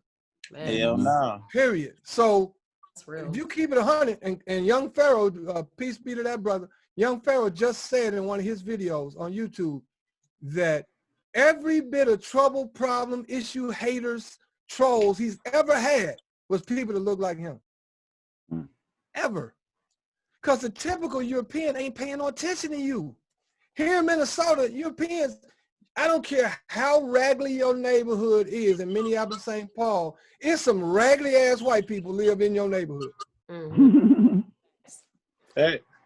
That's facts. It is. So we don't roll like everybody else. We move different up here. Yeah. Now you got some crackers. You got some crackers up here. You definitely got some. You got some Confederate flag, loser flag flying motherfuckers in Minnesota. Yep. And I'm like, how the hell are you gonna be a rebel with your northern ass? You don't know nothing about what you're talking about, right? You didn't flee to the north. Yeah, you just been programmed. You've been programmed like a motherfucker. But the essence of it all is, if you are fed that negativity, you're going to feed out that negativity, just like a computer. My son is 2.5 years old. When he was born, he was a brand new laptop covered in plastic. Take him out of that plastic, plug him in. There's certain programs that were built in him from the beginning. Those programs are designed to keep him living, right? Every other program, me and his mama and his environment putting it in him. Right. So the question is, how long have you lived in your life with bad programming? When did you decide that you had bad programming? And are you willing to defrag and wipe your drive? But don't leave it empty.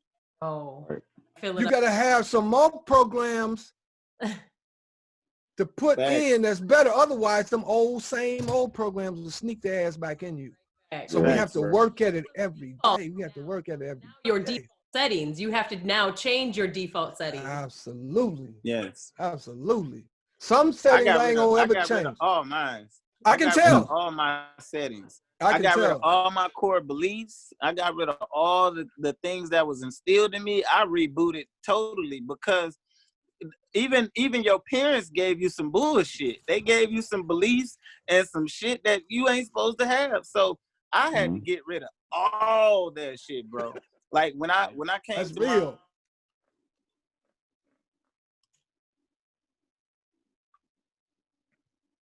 living and breathing is God.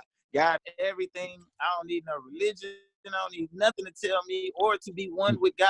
We are never separated. Me and God are never separated. Only time I'm separated from God is the moment I choose to step on the negative side. Whenever I'm in the negative side, I'm apart from God. And I can, just like that, get right back on the good side of God. So, what man, did the prophet, shit, man. What did the prophet Jesus say? Have I not said ye are gods? Man, say it again, man. And that's, boy, I like how you put that prophet there. Great, bro. Great. Right? And you know what's going on right now? What's going on right now was prophesied by the last prophet on earth, Prophet Noble Drew Ali, may he rest in peace. Peace be unto him. He said, before this is done, I'm going to make the European tell the truth. What's happening right now? The truth is being revealed. I was in an all lily white neighborhood about 2 days ago, picking up something or doing something. I don't know what I was doing. And it's about 20 Black Lives Matter signs in the yards. Yeah. That's beautiful. Go over north and see how many Black Lives Matter signs you see. You don't see none. You don't need to. They already know it. See, but that's what I'm saying. And even though there's no such thing as a black human, I get what they're going. I definitely do. I'm good with it. Because I'm going to sit back. Like I said, I'm looking at all of this. I'm looking at every bit of this going on right now like this. Can I ask a question real quick? Can I ask a Ruffle? I'm just sitting here absorbing and enjoying this exchange seriously, because like y'all feel like y'all saying really a lot of this stuff I've been feeling and what I would have contributed today. You know what I'm saying? So please don't take my quietness as anything other than just appreciating this experience and the like-minded energy. Like, but what I've been coming across that raised my reason for interrupting is like, me personally, a lot of times, while I understand the Black Lives Matter movement, I just find myself being just naturally triggered at times and say, well, yeah, Black Lives Matter because all lives matter. And again,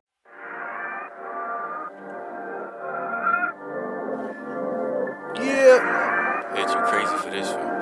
This is the yo. Got too much to lose if it ain't my way. Got too much to gain, just do it all way. Way too many things on the brain, not the game what we gain. Knowledge is power, stay ready for the rain. Swear I do this for much more than a culture. Can't believe everything that they torture. All for the fam, gon' grind to the end of this life like this thing will never be over. Approaching this Mayweather, not pretty boy Floyd. Flow stuck on swole, swear the balls be on roars. Meteorites, meteors or asteroids. Clash of the Titans when I'm writing. Swear the pen is on Matador. This beat bring me back to academic velours. Play the parking lot cause I see better outdoors. Another thought, another tour. We can go on a journey, new levels to explore. See beyond the bricks and mortar. Move toward higher thinking, the minds at war. Concentrated on the poor. To exploit nature and turn people to resources and more. That's what corporations are for. What an entity is for. Fam, the proof's in the language. Grammar under surveillance, ain't it? Visuals, I try not to paint them. Instead, let the listeners paint them. Free thinking. Got too much to lose if it ain't my way. Got too much to gain, just do it all way. Way too many things on the brain, not the game what we gain. Knowledge is power, stay ready for the rain. Swear I do this for much more than a culture. Can't believe everything that they torture. All for the fam, gon' grind to the end of this life like this thing will never be over. You know how it goes. Join the military, sign up with the Corps. With a chance we might end up in the war, but recruiters paint a picture like you about to go explore.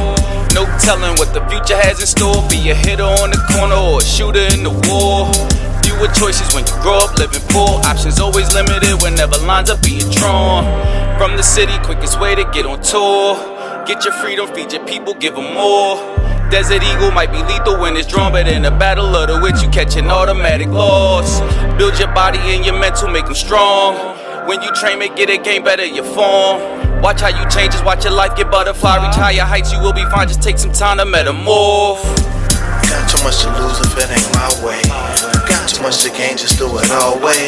Way too many things on the brain, not the game what we gain. Knowledge is power, stay ready for the rain. Swear I do this for much more than a culture. Can't believe everything that they torture. All for the fam, gon' grind to the end of this life like this thing will never be over. Got too much to lose if it ain't my way. Got too much to gain, just do it all way. Way too many things on the brain, not the game what we gain. Knowledge is power, stay ready for the rain. Swear I do this for much more than a culture. Can't believe everything that they torture. All for the fam, gon' grind to the end of this life like this thing will never be over.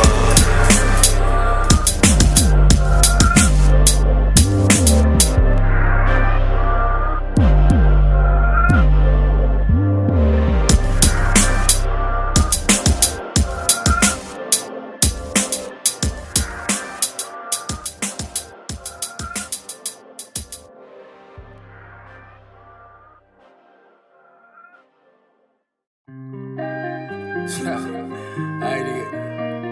Motherfucker call us up trying to check me, nigga. I told that nigga, come check for me, nigga. Go check a bag, nigga. Go check your bitch, nigga. You know what I'm talking about? Hey, that GGMG shit, no Thuggin. I wish a motherfucker would. Ferno, you spazzing. Slap the shit out one of them niggas. Yeah. Bitch. Go dummy, Kyle. Go check a bag, you can't check me, huh? I don't really fuck with them niggas. I'll put some bread where your neck be. How you be heavy, young nigga? I'm cut from that cloth, you can't wet me. I put your life on ice like Gretzky. Don't give a fuck what your set be. I be this pole to protect me. You think you gon' check me? Well, come check it out. We can crash right now, let's wreck it out. If it ain't about to check up in my bank account, what you call the for? What the fuck a nigga takes about? Niggas ain't outside, they still up in in the house. Sitting on the couch, go find her out. Remember when I tripped up out that vacant house? I was on the block getting guap, trying to make it out. I kept that powder protect me. These hoes be all on my testes. Probably still digging some besties. That vow, this shit don't impress me. My bitch like GSHARP belly. I'm greedy like Elvis Presley. Man, I hope a nigga don't test me. I'ma have these niggas praying for their rally. Had to go jump in my bag. Keep a foot up on their neck and a foot in their ass. Nigga, these choppers are blessed. Give my little niggas some cash, they'll get on you fast. Nigga, I will do you bad. Then I skirt off, do the dash. I'm going like the Flash. Niggas still going outside over these dirty ass rags. Want them to have goofies. Go check a bag, you can't check me, huh? I don't really fuck with them niggas. I'll put some bread where your neck be. How you beheaded, young nigga? I'm cut from that cloth, you can't wet me. I put your life on ice like Gretzky. Don't give a fuck what your set be. I keep this blow to protect me. I keep that heckler protector. These niggas be thinking it's sweet. I shoot your ass from the neck up. Me and my niggas be playing for keeps. If it's beef, then it's beef. We don't talk about it. If it's up, then it's stuck in them streets. I don't fuck with them niggas. I fuck up them niggas. The niggas ain't fucking with me. I don't run up on niggas. I run up on chicks. Little bitch, my time ain't free. Yo, bitch wanna fuck. Yo, bitch wanna suck. Little hoe can't touch on me. I've been that nigga. I'm still that nigga. Better ask about a nigga in the streets.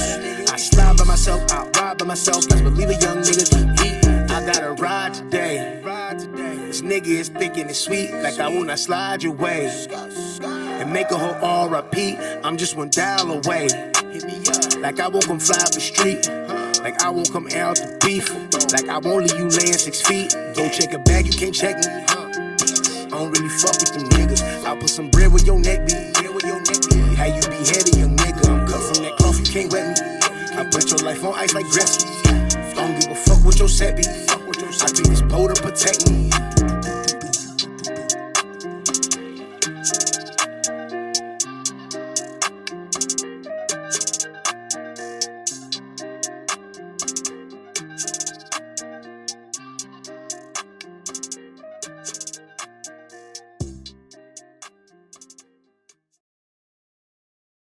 And I was going to ask you just for your feedback, G, because I really respect immensely. I know we haven't met in person, but I respect the way you handle because of your experience. It was like, how would you, if you haven't had that experience, or if you had that experience, what's your thoughts on just even that communicating that in a way that's more like equitable? Because I'm not trying to step on nobody's toes with it, especially as a black man, even though I ain't black. Right. Hey. Yeah, you know what I'm saying? But I'm trying to I'm make gonna sure let- that people don't misunderstand. I'm as a black guarantee. man, yeah.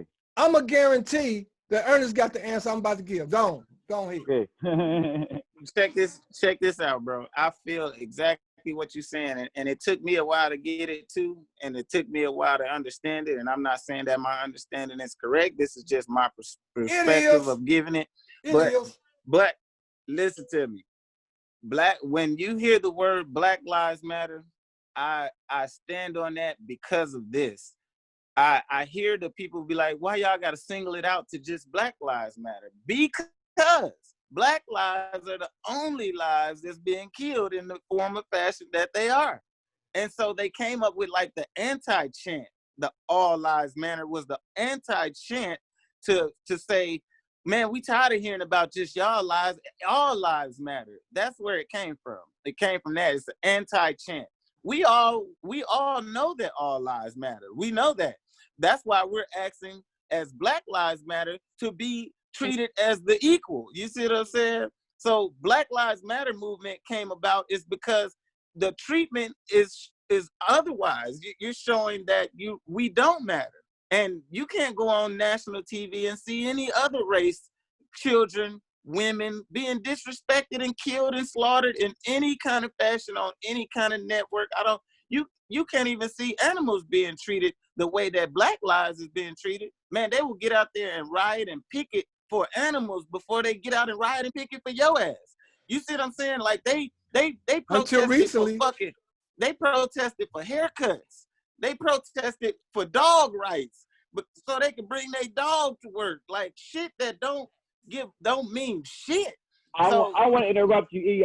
Just for the simple fact, I respect what you said and I appreciate you bringing it down, but I almost like your response almost misses what I'm asking. I'm black. Even though I'm not, I'm black. I know this person. Facts. You know what I'm saying? I'm not even, like, again, I'm not saying I don't understand this by any stretch of imagination, but what I'm saying is that, again, I'm a father. I got 3 children, 1 on the way. My children look like the fucking rainbow. Literally. Me too, bro. I do. I got some rainbows too. You know and so I feel you, and I guess what you're saying, bro, not to cut you off. I'm sorry, not to cut you off. I guess what you were saying is that how do you explain it? How do you explain the situation? No, I'm asking is help me as a brother who is in agreement with what everything you said. Mm-hmm. Help me understand the way that I could better articulate my position, because while I totally identify with the pain personally, while I talk about my children being, you know, diverse in terms of their ethnic composition, I have fought against the system in terms of trying to have opportunity to be able to have the rightful place as their father, as a biological creator, contributed to their creation. Like, I understand that child support battle and the child custody battles. I understand, you know, the police brutality related to both domestic relations issues as well as just driving down the street while DWB or whatever. Like, I understand all that. I'm 40 plus. I like to wear a nice shirt, nigga, button up. You know, I don't need a jersey. I'm on that type. You know what I mean? So, but while I say that, I also understand. Bring it home, bro. Like, when you guys talk about the continuity, you guys just explain, like, y'all live amongst white people on my block. My block has been diverse since I was, like, born. We've always had black, white, Asian, and otherwise. So everyone, I understand the cultural dynamic, but, like, even as you were saying earlier, GSHARP, like, we also know it's a construct, and especially as people of color, there's a part of me that's like, I'm responsible to make it crystal clear. No, I'm not with this shit. Black lives do fucking matter. But I also understand there's a lot of people who see themselves as white lives, and if I believe there's no such thing as a black or white life, and I believe that we're all human lives, then let's not get so misconstrued in this color coding thing that we call ourselves crayons. We fucking human beings. And if we keep getting caught up in the pain that one person is feeling, and we don't understand other people, not everybody's saying white lives matter or all lives, not everybody's saying all lives matter means that we don't respect black lives. Some people who mean they don't understand what this shit means, because I'm a black life and I don't fully understand. I was like, yeah, black lives matter. All lives matter. Those two things come right out my mouth naturally. I see the division. And I understand the genetic and the history. And I'm not saying that I understand the history in America, but that's why I was saying, if y'all give me more insight, maybe how I can kind of communicate what I'm seeing, because the reality of it is, like you just said, you grew up with some brothers who was rednecks, or you've experienced relationships with people who are not like us, who will fight for you just as much as your own. So how do we communicate that in Black Lives Matter without isolating those white people who say, yes, I would die for you too if I knew that you was a party black life to defend? And that's not saying that no life is not worth defending, but we just confess ourselves. All kinfolk ain't kinfolk. Right. Here's what, when I read this as a meme, but you got to remember, if you go on Google and you type in Black Lives Matter, you see thousands of pictures. But if you type in Moor, M-O-O-R, you might see 5. Yep. Propaganda is real, man. Yes. The reality of what we live in has nothing to do with what they want to show us and perpetuate. All right. Now, clearly, any rational thinking, logical human being with this much compassion in their heart knows that life is all we have. Right? That's all we have. Anybody here have been shot? I have. You know how that shit hurt. That shit hurt like a motherfucker. Man. Now think about it. Anybody here ever shot anybody? I have. I haven't. I got no confirmed kills, but I've shot at. Yeah, I've shot at some motherfuckers. I plead. Not like that. Not like that. But I'm just saying, I ain't got no confirmed. But what I'm plead saying is, fifth. here's what I'm saying. If you take a life, I grew up every summer on a farm, and it shuddered my soul to watch a chicken get killed, knowing I'm about to eat this motherfucker. It shuddered my soul just to watch a hog get slaughtered. My grandfather knew every one of his cows by name. And the ones he was going to slaughter, he would walk over. Man, I feel like crying just thinking about it. He would walk over to the cow, to the beef cow that he was going to take out because he knew he needed to put some food up for the winter. He'd walk over to it and rub it on his back and talk to him. And he had the pistol in his back pocket. Walk up to him, he'd rub him, get him calm. And as soon as he got the cow totally, cow just lay down, right? That's called mercy killing. You kill in a way that does not cause stress. That stress perpetuates itself in the meat, and your meat is fucked up, right? We know the sanctity of life because we created all life on the planet Earth.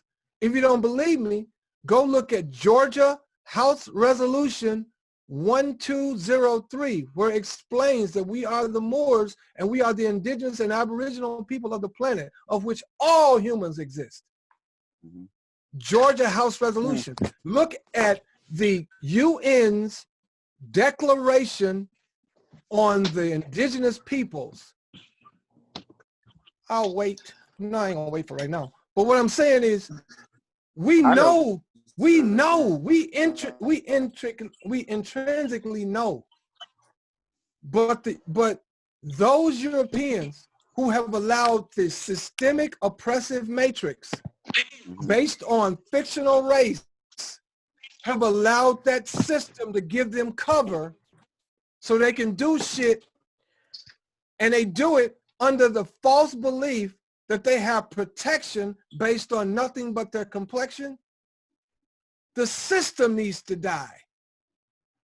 Because without the death of the system, you can do all you want to the police department.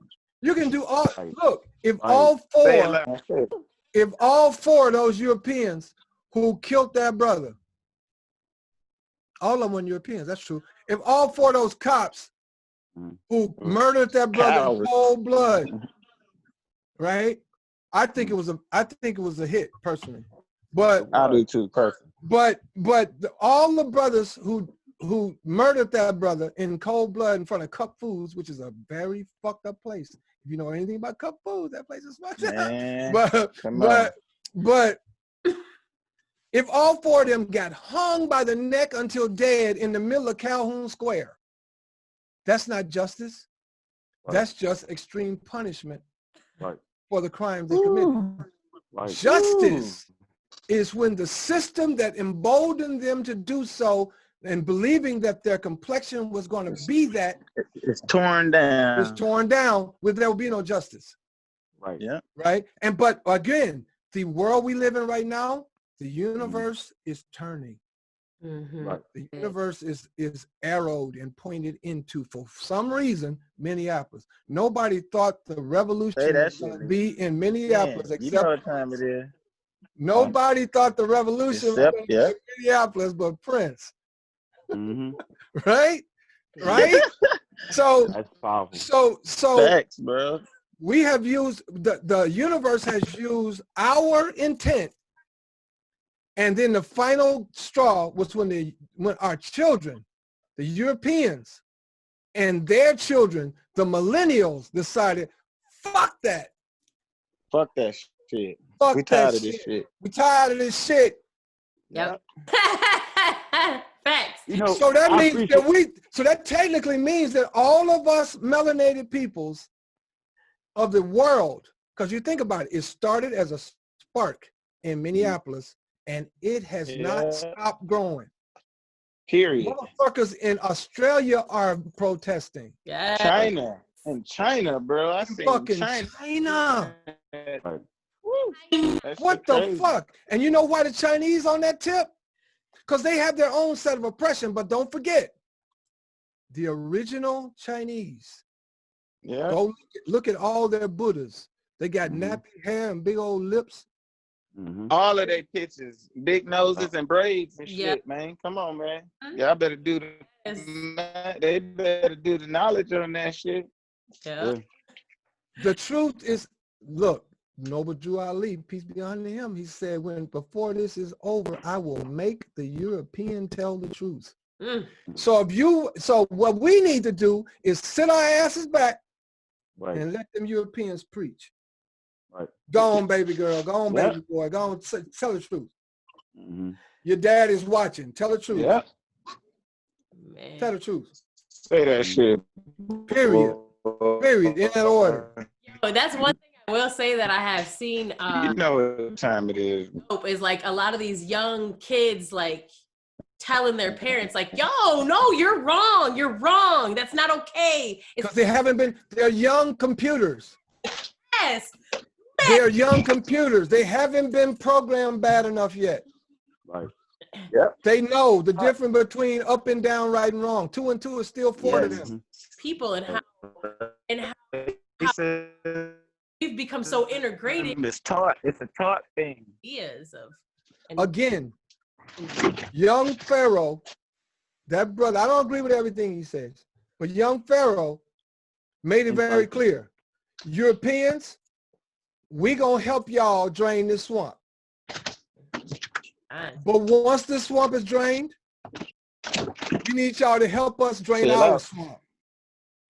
And if you don't want to help, and if you say no, you don't want to help drain our swamp, then here's what you need to do. Get out the way, because we know how we're going to drain our swamp. We know how. Because we're going to do it with love, peace, truth, freedom, and justice. And just because I'm peaceful don't mean I'm harmless.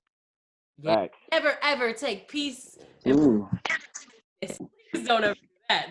That's a fool's move. You know, my grandmama said, you know, peace is what broke the cross, sweetie. You know how the symbol of the peace sign is a cross? She said peace is what broke the cross. Oh, okay, I see. Like that had always stuck Grandmama, with me, you know what I'm saying? grandmama be saying some shit, man. Man. She knew exactly what she was saying too. And she Took me said a it. long ass time to really get it. She said it knowing you didn't get it. Yeah. Right. She knew one day you was gonna get it, but she said you was gonna ready. figure it out. Right. Say that shit again. That's the reason why the prophet Jesus spoke in parables.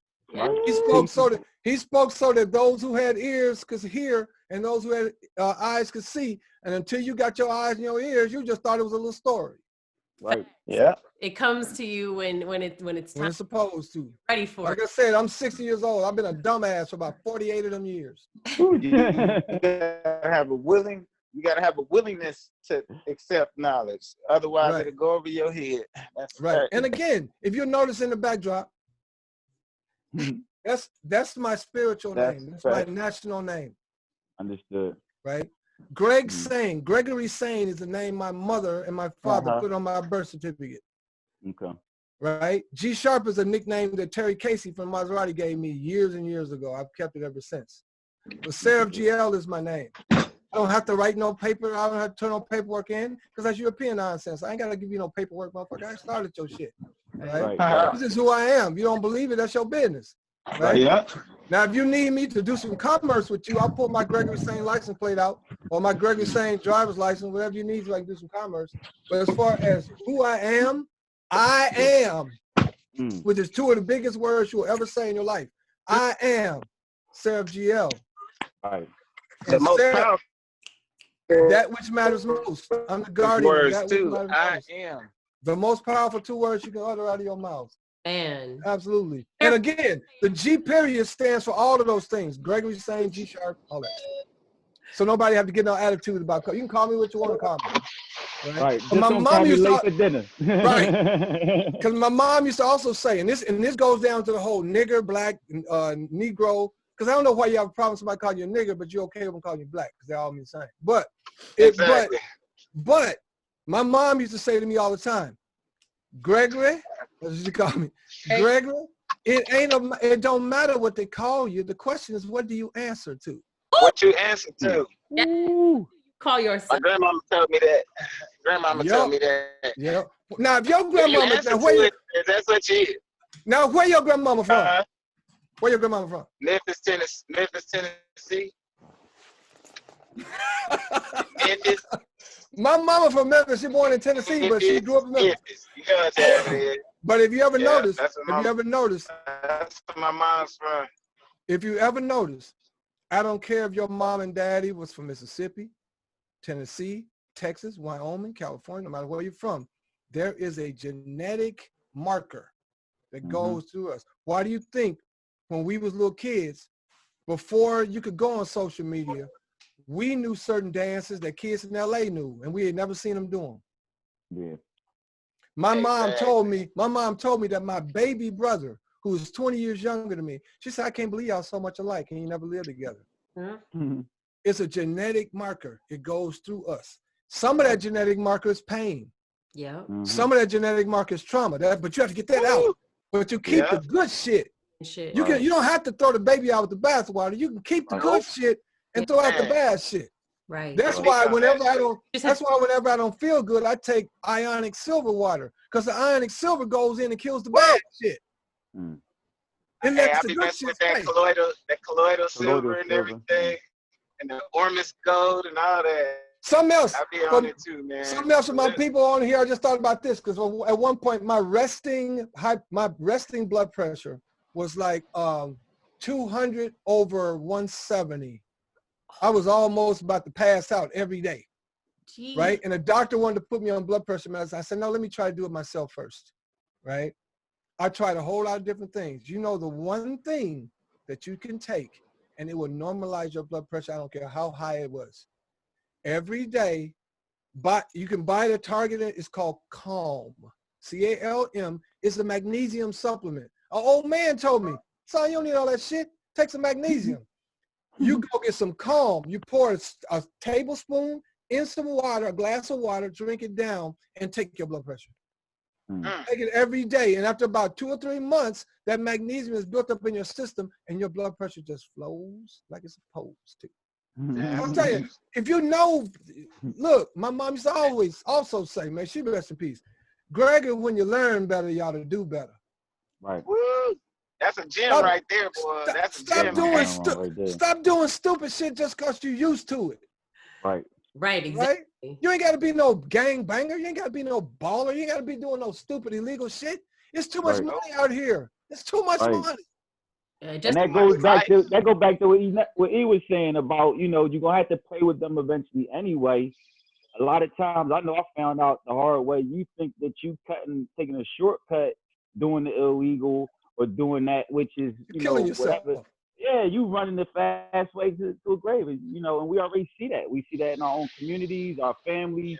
You know, the number of men, black men that are missing. We already know why. We know why.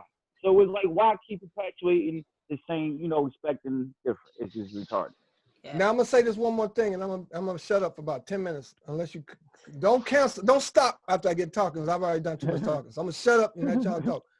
As you can see behind me, what that is, what I want everybody watching this to do is focus on this for like 10 seconds.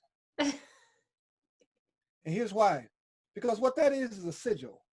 That sigil was created based on me making an affirmation. And the affirmation was used to create that sigil. And as you look at it, your subconscious mind is saying my affirmation for me. I'm getting paid right now while y'all watching that. Because eventually, when y'all get done watching that, the universe is going to drag another 10 grand into my pocket. Appreciate that. Y'all need to... We need to learn. Give me your information there, GSHARP. I appreciate it. See, you ahead of the game for real, for real. Hey, now check it. If you want to get a hold right there. Whoa. Hold on. What did you say? That was some what? That was some Matrix shit right there. Hold on. Hold on, man. That was some what? That was some Matrix. What you say? You say, motherfucker? He put the Matrix. Yeah, Neo like, whoa. Kung Fu, Kung Fu, motherfucker, right? Hey, See, this on the strip, bro. Man, that's so funny. That's funny as hell, man. That's funny. That's good shit. Man, like, hey, both of y'all. Real quick. All right. If you want to get a hold, if you're going to get a hold of GSHARP, go to whoisgsharp.com. That's it. Whoisgsharp.com. If you want to get a hold of my podcast and my vlog that I do at SerifGL, go to thatwhich.mattersmost.me. That which matters most. Because on the Matrix, that Asian dude named Serif, a brother named Hakeem Bey, well known in the Moorish community, his nickname is Morpheus, M-O-O-R-Pheus, right? He gave me the name Serif, right? He said, because you always stand for that which matters most, all right? So that's been my title since he gave me that. So you go to thatwhich.mattersmost.me. That's what my podcast, my blog is. And if you want to hear me talk about Prince and all shit got to do with 7801, which is the address to Paisley. Hold on now. Hold on now. If you want to hear me talk about that building right there, go to the7801.com. That's our blog, podcast, and the whole deal. So I'm on 3 different hats all the time because I can do that, right? That's what we do. It's called code shifting, right? It's called code shifting. And we all shift codes all the time, right? Look at Melody, yo, cute, your round head joke. And stuff. I can't see that. Y'all don't know. I've known Melody a long time. A long time. Almost. I've been making her blush since the day I met her. I think the day I met her, I said some fucked up shit to her. I don't know what it was. We were working in the same office, and I said some shit. As everything that you are right now, amplify that times 10 because you were just a little more spicy and a little more. Yeah, I was spicier then because I was younger. Forthcoming. You was a little bit more forthcoming. Right. Man, we did it. As soon as they lift all this embargo and shit, because I'm telling you, I ain't going nowhere till they started having tours of the White House. So they started having tours of the White House, then I'll go hang out. But we need to have a hangout where we come together. And Melody, you can do it. You can set it up where we get together for an actual sit-down building session, right? Where we build. We build, and it don't have to be. And if we can do it on here, because that way you can have people building from all around the country. You ain't got to all come to Minneapolis, St. Paul, right? But we need to start building. We need to start building because it's real, man. The real shit is coming. Absolutely. And the shit that's coming gonna change the world forever. Absolutely. Breaking news, bitch. Breaking news. Hey, that's real talk. Hey, and with that being said, man, make sure that I would love to link up with you guys, man. I'm always down with building positive mindsets and building just any way in the direction of growth. I'm with it. So absolutely. I mean, y'all can find me everywhere, man. On Instagram at Enosense, on Facebook at Ernest Howard. Man, on LinkedIn at Ernest Howard, man, you can find me. I do have a show called The Rush on systemradio.com Monday through Friday, every from 4 to 7. So make sure y'all tap in with me, man, so I can get you guys on there, interview you guys. We can build and everything. Melody, you too, we can cross. You know what I'm saying? Right. So, man, but like I said, man, everybody, y'all, man, just stay connected and the engagement. The engagement is so important. Like, we can like each other's shit and people can get likes and all that shit all they want to, but it's the engagement, bro. The engagement is what's going to get you the bag. The engagement is what's going to grow your brand. The engagement is what's going to give you that organic people that's there, that's willing to be engaged with your ass and not just swiping and liking and swiping and swipe. That shit don't mean shit to me. You know what I'm saying? Like, building your comments. How many comments on your posts? You know what I'm saying? How many people are engaging with it? That's the shit that I'm down for and that I love doing, because I just love spreading great energy into the world, man. I'm an energy person, like I said, man, and I appreciate you guys, man. I appreciate all the wisdom. all the Jews that I got during this Zoom meeting, man.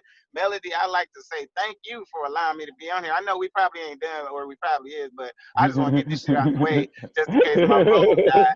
My phone might die again, and I ain't even said no shit. So that's that. I love y'all, man. I love y'all with a Back genuine. at you, bro. All y'all my brothers. All y'all my brothers. All y'all my sisters. I don't see no color either. I see energy. So therefore, I don't care if where your energy is where I'm at. If you giving me positive energy, you could be brown, orange, green, purple. I don't give no damns because you're building me up and you're allowing me to grow and to live. So therefore, man, just to piggyback off, to go back to your question, bro, about the BLM situation, man. You understand it, bro. The best thing you can do, the best thing that we all can do, is in our display. And our display of how we interact with one another, and our display of how we interact with other races, because other people are watching, even when we engaging with our Caucasian brothers and sisters. Other people is watching, and how you deal with that person is gonna affect how another person deals with one of us too. So it's all tied together. It's all tied together, and we're never apart. So everything is tied to the frequency of love. And it's only the opposite, love or hate. It's only two energies. Yeah. It's only two energies. So, man, just put that love out there, y'all, and I promise you, everything that love, and be mindful of your thoughts. Be mindful of the way you feel and the way that your mind is, and be mindful of what you're putting out and resonating with, and I guarantee you'll figure out that life thing. And that's not to my panelists, but that's for everybody who is walking in confusion right now. But put yourself first. Figure yourself out first. Figure yourself out how to love yourself. Because once you figure out how to love yourself, you'll put inside yourself the things that's going to grow yourself. You'll deflect all the things that's going to cause you to deter, to go backwards. And then you'll be able to display the most love to each and every individual that come in contact with you. Come on, Doc. Come on, Doc. You're preaching. Come on now. Man, that's come on, man. Give me my tambourine. Give me my I feel tambourine. I feel like I'm at a Baptist ministers convention. I mean, it must have been the start of the convention, because I just sit back here and watch both of y'all tear up the pulpit. That's all. I mean, I love the wisdom and the clarity that's being espoused and shared here, because, like I said, we all know we have these thoughts, but because of the circumstances, as y'all pointed out earlier before, a lot of the media narrative is focusing on generating fear and negativity. And because we don't have the regular flow of human interaction that we normally would, it's hard to discern sometimes between these big, broad, statements of black or all, and it's easy to misconstrue. And that's why I just say what I say from a very natural response. But it's not to create animosity. It's not to go against. And I know y'all know that. I'm just saying it for those who don't. For those who listen, Yeah, because it's a lot of people who, like you talked about earlier, you talk about plant. It's like people are using things because this is my military perspective. This is my military lens. I haven't been a combat veteran. Understanding why we were in Iraq to begin with. Understanding that we, as GSHARP was saying earlier, who identify ourselves with these categories of minority, and how we play into the bigger overarching scheme. And we think we might be getting a benefit because it looks like the white man came to help us uplift and fight the system, when in actuality that white man did not. He just looked like the white man you was waiting on. That's not Kal-El. That's not Clark Kent. That's not Superman. And unfortunately, even worse, when we look at our brothers, I understand the frustration. I mean, without really snitching on myself, I have wanted to single-handedly be on some John Rambo shit over my kid. Thanks, bro. I understand wanting to break, burn, and destroy even my own personal belongings. But that love that I had to turn from negative energy into self-love and self-worth. If nobody else helped, because people was looking at me like I was losing my goddamn mind. Like I'm going crazy because I'm saying, no, I gotta love my enemy despite he might persecute me or try to use me in a negative way to hurt me. It will fuck with your psyche. But love is more powerful than that. Love is way more powerful than that. So listen. I ain't saying nothing else because y'all don't know I already walked all over my notes. I got my sermon up there in the trash. Y'all don't know I already preached on. No, you said exactly. You said exactly what you were supposed to say, brother. Exactly. Listen to me, You man. closed up the church. Man, you closed it. Man, listen to me, boy. If you ain't said nothing, you said it all right there in that small phrase, bro. Love beats everything. Love beats everything, bro. Trust Check me. this. You see this dude right here? Y'all see this dude right here? Do y'all know who that is? Know who that? Is that Colonel Sanders? No. That's SoundCloud. That was about to be a real time water take right there, E. That's Colonel Sanders. That's Robert Plant from Led Zeppelin. Oh wow. I did a show. Oh, I didn't Robert without his long beard. Don't you? Yeah. I didn't either. I thought it was Gandalf from Lord of the Rings. Lord of the Rings up in here. So Robert was doing a show that I was on. Like Kenny G to me, but I don't know. And if you can tell, even if you don't know what's being said, it's clear he told me a joke or something, right? But look at his look of accept it. Please accept it in his face. Yeah. Right? The European intrinsically knows that they need our acceptance, not the other way around. They intrinsically know that they need our acceptance, not the other way around. But when the programming from the systemic fake race system is programming you from birth to believe that A, somebody is a devil, B, a human being standing next to you is holding you down, C, there's any human being, first of all, Ku Klux Klan, if you take every Klansman on the planet, that's about 30 teeth total and about 200 points in brain cells. 30 teeth. Ku Klux Klan don't make policy. Crackers in Mississippi don't make policy. Right. You got to remember the people who make shit do what it do in this country, you don't even know who they are. Man. Right. Ain't it three? It's three entities that own all the media in the whole world. You see what I'm saying? It's like 10 companies that own everything anyway. Total. There you go. And it's certain families. Families that own the banks. That's what I was getting ready to say. Reserve. And there's people above them that's teaching them the game. Yeah. That's why I ain't got to say no more. Can I jump in here real quick? Breaking news! I want to come back off of that, what you said too, G, especially from, again, a military standpoint, right? And me and my partner, Gus, talk about this a lot as military veterans. You know, there's an extensive history of war in the world, okay?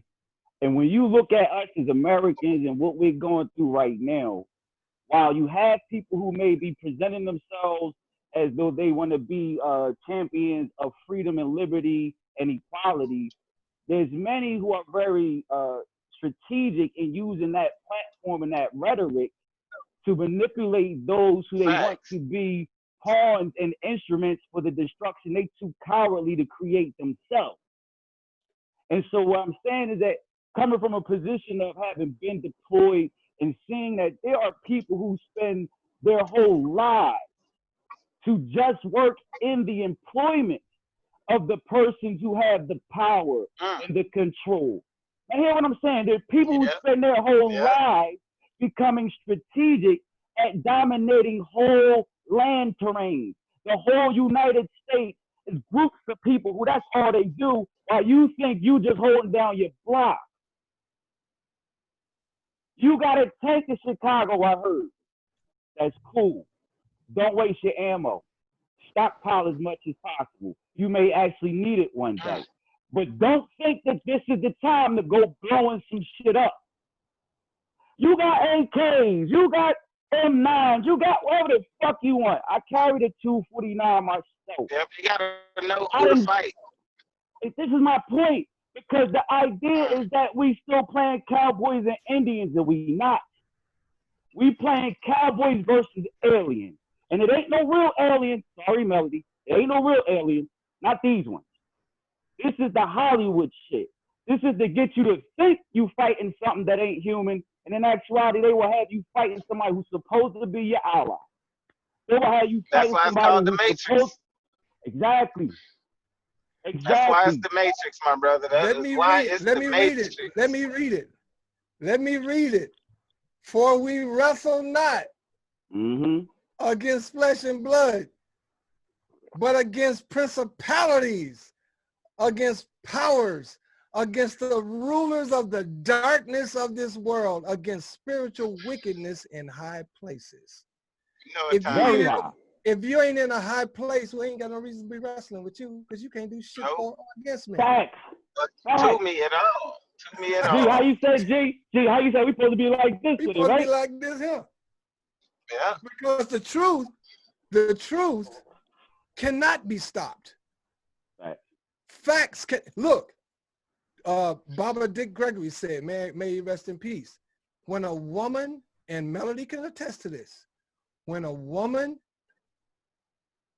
is 9 months pregnant, all of the militaries in the world, all of the evil on the planet cannot keep that baby inside.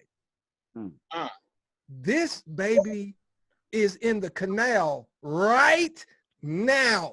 Right. Yeah. And there is nothing that the powers that was can do to stop about it. what's about to happen. The And and one more piece. If you've ever been choked by somebody, if anybody ever put you in a chokehold, right? At first, if they grab you in a chokehold and you didn't know it was coming, at first you're like, whoa, what the fuck, right? Is somebody fucking with me? Then it's like, what, nigga, I got to get this nigga off me, right? When do you struggle the hardest?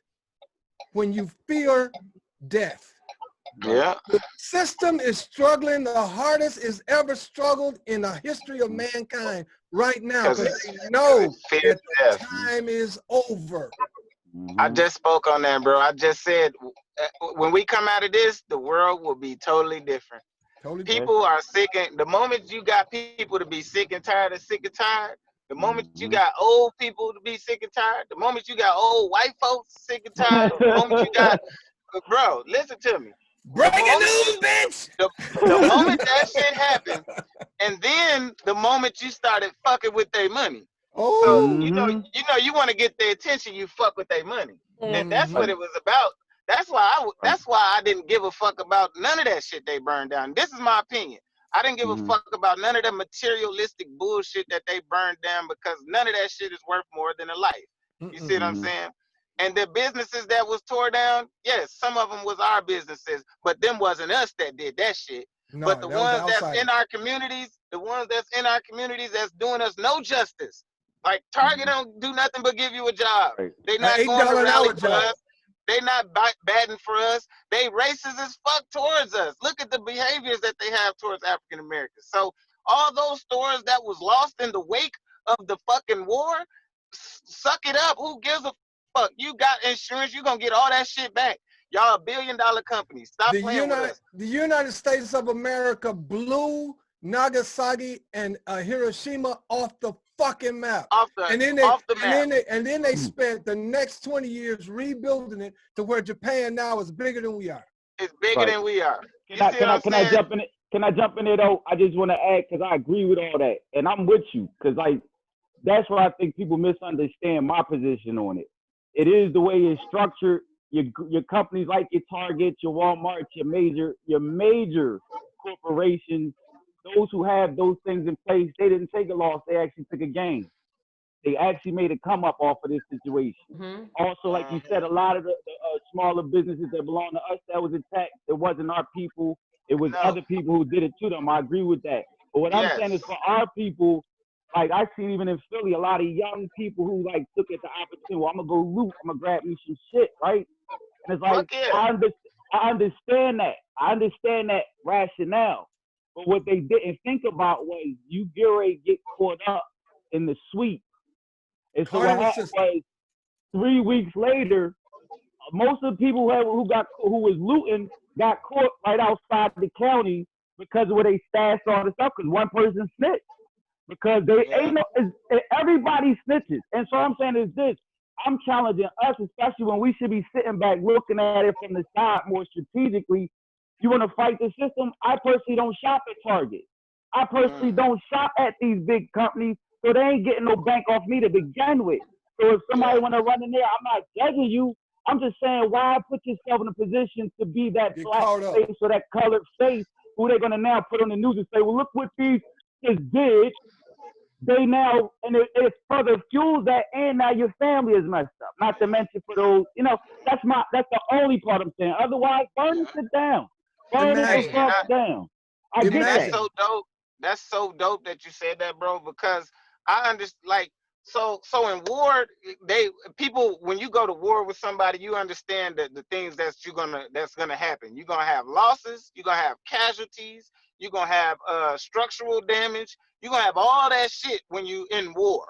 And in war, even the soldiers, when they kill the other soldiers, bro, guess what they do? They go in there and take their flasks, their cigarettes, any jewelry that they got on them. They loot the bodies too during those processes. You see what I'm saying? I hear you, but I'm just telling you from experience. I was in Iraq, and dealing with dead bodies was part of what I did. Glad you made it home, brother. That makes at least two of us. Salute to your service. So I guess to get to that point, I'm gonna wrap it up. I probably was, but this is what I'm saying. Like, I can't tell nobody else how to be mad. I can't tell you how to express your anger. The one thing we mess up is trying to get a big old sea of different minds and different mental levels to act on one accord of a mental level. It's almost impossible to get everybody to think one way. Think one way. So therefore, when I see the looting and I see the things that's going on, those are progressions. Like, if a motherfucker ain't eating and a motherfucker ain't feeding his family, and the motherfucker is put in a position to where he is struggling, but he's working his ass off, any opportunity that's gonna come about, he's gonna go for it. And I commend him. Get that shit, because you paying taxes on it and it ain't benefiting you anyway in some way, form, or fashion if you working. I'm just saying. So I hear, and I tell my brothers, protect yourself. Definitely put a mask on. You shouldn't be one of those motherfuckers that's on the news like, hell yeah, we got PlayStations and everything, my nigga. Don't be that nigga. Don't be strategic with your moving. But I am in no way, form, or fashion, and no right to condemn a behavior because I don't know. I don't know how hurt you is. Like, I don't know, that target could have did something to somebody's family 10 years ago. They could have laid off his daddy. In 10 years, he been brewing that shit in his spirit. Like, I fucking hate Target. Them bitches laid my daddy off around Christmas. So it could be many reasons behind the things that's acting. But I look at the cause. If it takes for all that shit to be gone, bro, for black people to be considered how we supposed to be, fucking gods of the earth, if all that shit gotta go in the process of getting there, fuck that shit. Fuck all that shit, bro. I'm talking about fuck it times 20. Yeah. You see what I'm saying? I just want to say one thing, though, because like I told you, I've been, listen, when I talk about wanting to deal with some shit that would have had me under the fucking, Guantanamo Bay, I believe me. But I'm just saying. We feel you too, bro. From the angle of what I've seen, and even as GSHARP said earlier, Nagasaki and Hiroshima, right? When I look at Black Lives Do Matter, and how we even talked about earlier how the protesters, for those who are not agitators or rioters, but were white, as they call them, right? Even they was getting gassed in some cities. It happened in Philadelphia. It was white protesters getting gassed by the law enforcement, right? Yeah, some of them riding with us. They riding with us. But see, I'm not talking about the issue of who's really riding with who. I'm talking about the strategic military operations that are taking place. People may not be really paying attention to. Okay, so what I'm saying is that, like, for the people that's riding, do you realize what you're signing up for? And while I'm with it. I went into the military, no fear. I went to the Marines, like we the first to fight. I knew that. You understand what I'm saying? Full Metal Jacket shit. I understand what it was about. But then when I got into it, I realized how much I did not understand what the fuck we did. I mean, the military we are up against, see, we could disband the law enforcement in certain municipalities, and I'm an advocate for that big time, right? But we talk about small forces versus larger forces. We talk about municipal relationships versus state relationships versus federal or national relationships. Moving one might be replaced with a bigger and meaner motherfucker. And I watched this happen in Iraq, because that's what happened, what kept us over there for 12 years. Was that the motherfuckers who was at the top making all the money kept sending all of us at the bottom who needed some money to go over there and be hired hitmen and keep those poor people over there in check. And we don't realize everybody's a fucking puppet, because they can send out a dead body back just as easy as a live one, because they are in control. It don't make them no difference whether we break this shit or not, because we don't realize how big and how deep this shit go. We think it's actually liberation. Yes, we standing up for our rights, so we must. But I'm just articulating what I personally seen, and I was only on that enlisted level.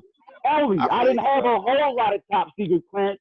I'm just saying, yeah, I'm one who does like what what I'm saying. I would rather not see people riot that are from our communities. I also believe in providing. I help. I take the shirt off my fucking back. I'm that dude. You know what I'm saying? But that being said, I also don't judge like you, because I know what it feels like. But I also know that if you bear up under that pain, if you take that negativity, like we was talking about earlier, and you channel that into the education that will equivalate your power with the thing that's suppressing you, you will find a liberation more powerful and more restorative than just fucking shit up because you mad. Hey, you know that's 100% facts what you said, bro. But that's one key point, but one key thing to that is, the message will not reach everybody. There will always be the malicious people, the violent people, everybody. So it will always be the against the grain ass nigga. It'll always be him. We can be like, look, brother, we positive as shit. We're gonna march down here. We gonna be like, shit, we're gonna run around this other way and fuck them mamas up. And I believe that even in that moment, neither one is right. You see what I'm saying? Neither one is either.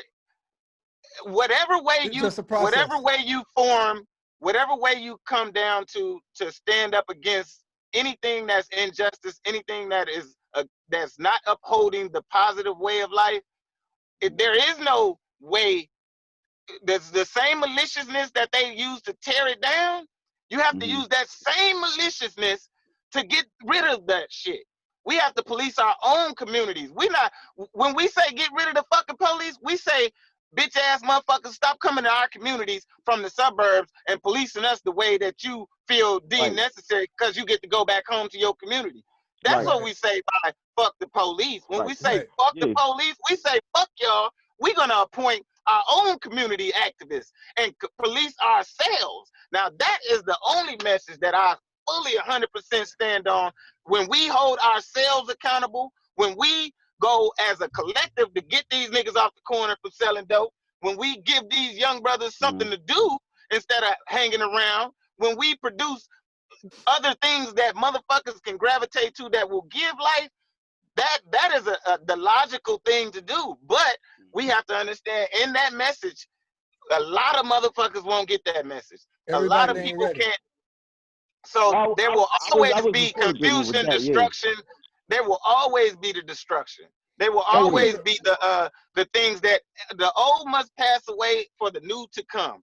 So that goes to from the police department. Policing should be abolished, period, because it was established. It was slave catchers. We know that. We know that shit. That's why it was made. So therefore, how can you keep putting a Band-Aid on the old ass fucking system, talking about it's gonna get better? No, you gotta blow that shit all the way up and restructure that shit from the people's point of view. But that being said, you gotta understand whose fucking matrix this is.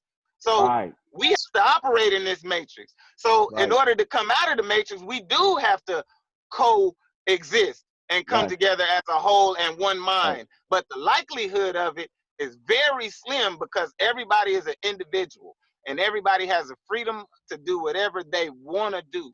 They either have the freedom to choose to ride with us or choose to stand around and watch or ride for the other team, but they still have a choice. And everything you said is 100% correct, bro. I stand on that shit, and I appreciate your service. I appreciate everything that you do for your community and everything, brother, because I love brothers like a brother. I don't even know you, but I love you as a brother because you are a positive energy in the world. So there will always be, bro. We will never get past it. We can talk. And I'm glad you said that too, because I'm not even disputing that, and that's why again I'm glad you said, because it's all I was saying, and what you said made me think of a probably more clearer way to see it too. Like, you're right, it's always going to be that, and that's one of the reasons why I went in to serve, because you realize people not going to always get along. It even takes place on a micro level in a family setting. You know, you have sibling rivalries, etc. I was just speaking from the angle, like you say, it is from care. I am a caring individual, and I came to realize that my role in the military, as well intended as it was, it literally, the outcomes of me serving the United States military put me in a position to do a lot of damage as well as a lot of good. Facts, bro. See, it's always yin and yang. It's always going to be both. But that's why I also understand what I'm saying to my people or our people, and I believe our people is all people on this same frequency, is that, like we said, as we look back, the people who are only looking to do hostile things, you know, you start to wonder, like, damn, if we really love each other, we family. Like, why always got to be a fight? Now, on the flip side, you're right. Sometimes you do, because we family. Yo, we going out back and taking this shit chest to chest, man to man, whatever the fuck the term out is. We gonna handle this shit, because we did that even in the court. So that's why I said I recognize that. But my heart desires to tell, especially those of us at the lowest rung, don't be so easily tempted to become incendiary fuel. Because you find yourself in a flame that you ain't supposed to be a part of. That's all. Right, but don't you gotta don't volunteer your life. Good shit. But you gotta remember also. You gotta remember, there was a time period in human history where there were two forms of proto-man, Neanderthals and Cro-Magnons. Okay. Right. When the Cro-Magnon and Neanderthal outlived their usefulness and could not keep up with the changing ecological and mental and spiritual effects of human movement, they died off. So because of that fact, we have Cro-Magnons and Neanderthals, which I call niggas and crackers. They exist in our society right now, and their job is to help us heal that nigga and cracker within. All right. So you have to look at it and say, okay, we know that I don't care what happens, it's gonna be so-called blacks and so-called white that's gonna bust the Walmart open and steal some 60-inch TVs. That's just what happened. Right. But also we also know that when they do that, they're gonna be stupid about it because it happened at the top of mind. They didn't try to think it through.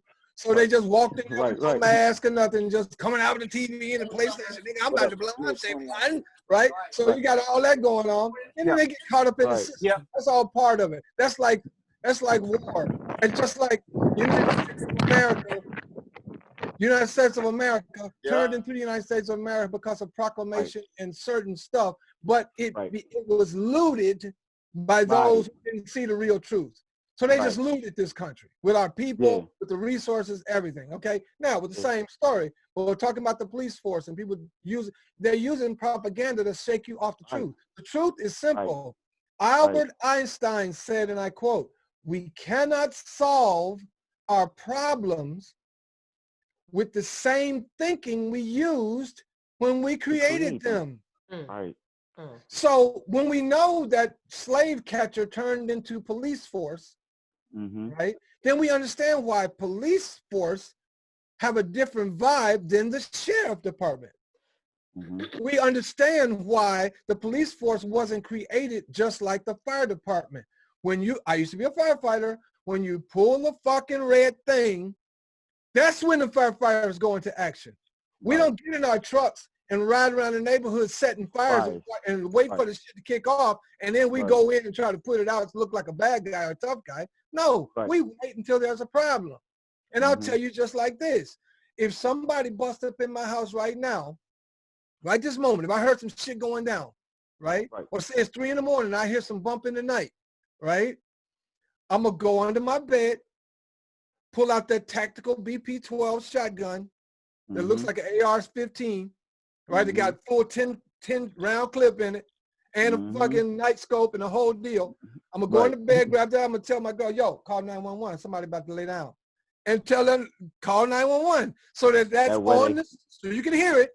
And I'm going to say, hey, whoever you are, get out of my fucking house.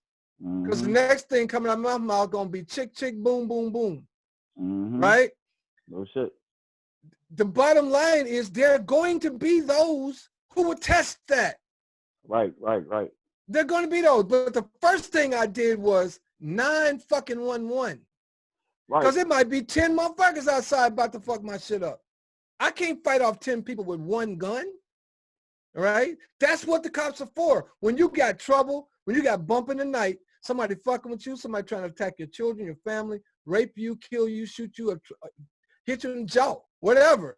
Call the fucking police. But the police should not be sitting on a corner waiting on me to drive by 40 and a 30 and take my life over a $30 ticket. Right. Exactly. That's the difference. And the only way you can get the police department to react to that is which is what the police chief Arredondo did from the beginning of this. 2 things happened that people didn't pay attention to. Thing 1, he fired them immediately. So that meant they didn't have the protection of the Minneapolis Police Department, and they didn't have the union to protect them because they were no longer cops. All right. The second thing he did was he just removed the Minneapolis Police Department from negotiation with the police union. So he just isolated that cracker and put him over in the corner by himself. So now he either needs to resign because if they don't have a contract with the biggest city in the state of Minnesota, what can they do? So they got to talk. So they're going to have to get rid of him or they don't get back in the fold, right? It's all business. It's all business. It's all flow. They doing it the business way. While we sitting around talking about, man, I'm about to get this PlayStation, the PS4, nigga. See, that's that little boy thought, right? The people who are doing, look, the coolest thing, the most, even though this is powerful, and it is a spark for change worldwide, a change we can't even fathom. It's like if a fucking alien spacecraft came down and said, we are going to fix this shit. It's that level big is what's about to happen. Now, but what if when that shit went down, we allowed all the Europeans to go out and protest and fight and argue and blow up shit, burn up shit, and we just sat back like this? That would have scared the shit out of them because they'd be like, what are they thinking? What are they coming up with? All right, so here's the next thing. But here's the next thing. Think about this. Every city council member, all your representatives in your city, in your town, all of those people are elected. Typically, if they are contested, they're elected with a vote margin between 1,000 and 3,000 votes. Most of us got 3,000 Facebook friends. Right. So if you want to change some shit, fuck the president. The president and the Congress, they don't do nothing to affect your personal life. But the motherfuckers sitting in that city council seat been sitting there for 30 years not doing a goddamn thing but eating up space and writing fucked up laws that keep you in check. All right? If you go down, if we all got together and went down to the ward that cup food sits in and went to the actual meeting and said, listen, we have, as you see, these 300 people were representative of only 5% of the number of people who are going to vote your ass out of that office if you don't do this, this, and this. And another thing, if they keep a peace officer commission and disband the Minneapolis Police Department, or if they keep the Minneapolis Police Department as is, I beseech, I'm too old to do it, but I beseech every brother between the ages of 21 and 31 living in Minneapolis, St. Paul, and if you ain't doing nothing real special with your life right now, get your book learning together and go become a cop. Woo! Change the game. That'll change the game. Be a fucking cop. You know, it's only 50. You know, it's only 50 black men on the police force out of thousands of police officers. Why would you expect some European dude living in Chanhassen who got to drive from peaceful, calm, and tranquil Chanhassen and drive the hostile ass North Minneapolis and looking at our people doing dirt, shooting at grandmama across grandmama's yard at some bullshit over a rock, right? Yep. And watch that every day. I'm telling you, if I was a cop, man, I would be beating niggas' ass every day. Every time I put them in, I wouldn't kill them. But every time I see Nuck, Hub, Cap, and all them niggas doing some dumb shit, I pull down the street and say, yo, Nuck, I know who you are. I know who you get your shit from. I know everything about what y'all doing. Come here a second. Put that motherfucker in the headlock and say, look at Nuck, big. Right. You take your ass home because I know your mama. Now take your ass home right now. But see, the thing is, you can do that? You can do that because you would be from that neighborhood and you would know who's man and them was. I know who your mama is, Nuck. I used to sleep with your mama, Nuck. Right. Relationship, but it's about the relationship. It's a whole different approach because it comes from a point of like, hey, you come on. I want to come on, man. Come on. This is what you really want to do? Why don't you? I would tell them, look, why you shooting all across Big Mama yard? Why don't you do like they do in the military? Why don't you go out somewhere and find a field with some hay in and hay bales, and all you niggas go out there and shoot each other across from each other, so you ain't hitting no civilians. If you go to Iraq or you go to Afghanistan, they fight in theaters. They fight in what they call a military theater, right? They go somewhere where there's a low chance of a bunch of civilians getting smoked for no reason. Bullshit. I gotta jump in there, G-Sharp. They don't do that shit no more, man. That's that. Listen, that was back before the Iraq shit jumped off, man. They just shooting no more. They shooting grandmama in them yard. Listen, man, when I was deployed, it wasn't even about no fucking war. This is what I'm trying to explain to y'all. It was barely shooting at anybody or anything. If you've seen the movie Jarhead, taking shit. If you've seen the movie Jarhead, the movie with Jake Gyllenhaal, that is what the fuck. Most people who went when I went, that was the fucking combat experience. So y'all were just guarding oil wells and shit. We wasn't even have guarding shit. You got the fucking the Nigerian police was guarding the bases and shit that we was on. We over there doing the occupation. That was over 10, 15 years ago. Crazy. But if you think about it, y'all what I said. I'm just saying, like, everything y'all saying, I agree with. I totally agree with. But the parts that I agree with the most was here I am sitting in Iraq realizing, oh shit, things are changing dramatically. I didn't even see the racial shit coming. I came home a year before President Barack Obama got elected. I mean, I'm like, holy shit, in my lifetime as a black president or black face president or whatever you want to call it, like, I didn't expect to live to see that. I did not expect to see the change. And the changes I see today, even in the midst of all the things I think are chaotic, I'm happy. I'm like, I'm positive. That's why I told you when we first got on. Like, I'm feeling optimistic about the future because so many people are starting to say, wait a minute, the old school bullshit is old school bullshit. Let's start loving each other as human beings. Like y'all said earlier, the 13-year-olds is catching their parents out like, cut that bullshit out, mom, dad, because I've seen it on YouTube and I've seen it on some other kind of tube. And I don't know what they taught y'all in them fucking old ass factories called schools, but we got an education out this bitch. We know shit. We know somebody who looks like somebody you would normally think is a fucking criminal, and we know they're a big person. My kid is growing up showing me how much beauty is coming back to the world. And to come back to the music, and to come back to the music and entertainment role. Yes, sir. Absolutely. So kids now, if you're 20-something years old and you're European, you didn't grow up on no fucking country. No. You grew up on the RZA. You grew up on fucking you grew up on Snoop Dogg and Lil Wayne. Right. The people you look up to are people who look like me. Your mom and dad didn't like you doing that shit. They didn't, just like they didn't like the Europeans who grew up in Woodstock listening to Jimi Hendrix, because they knew that was the beginning of the movement. The shit is going to change. And what they did immediately was put together the propaganda to force all of the Europeans in their 40s and early 50s right now taught them to follow their dad's footsteps as opposed to fighting against their dad's bullshit. I know some dudes, I know some Europeans right now that was raised on Rush Limbaugh, when Rush Limbaugh used to have a TV show. Wow, That taught you that it was cool to be a dick. Right? Right. That shit started with Rush Limbaugh, right?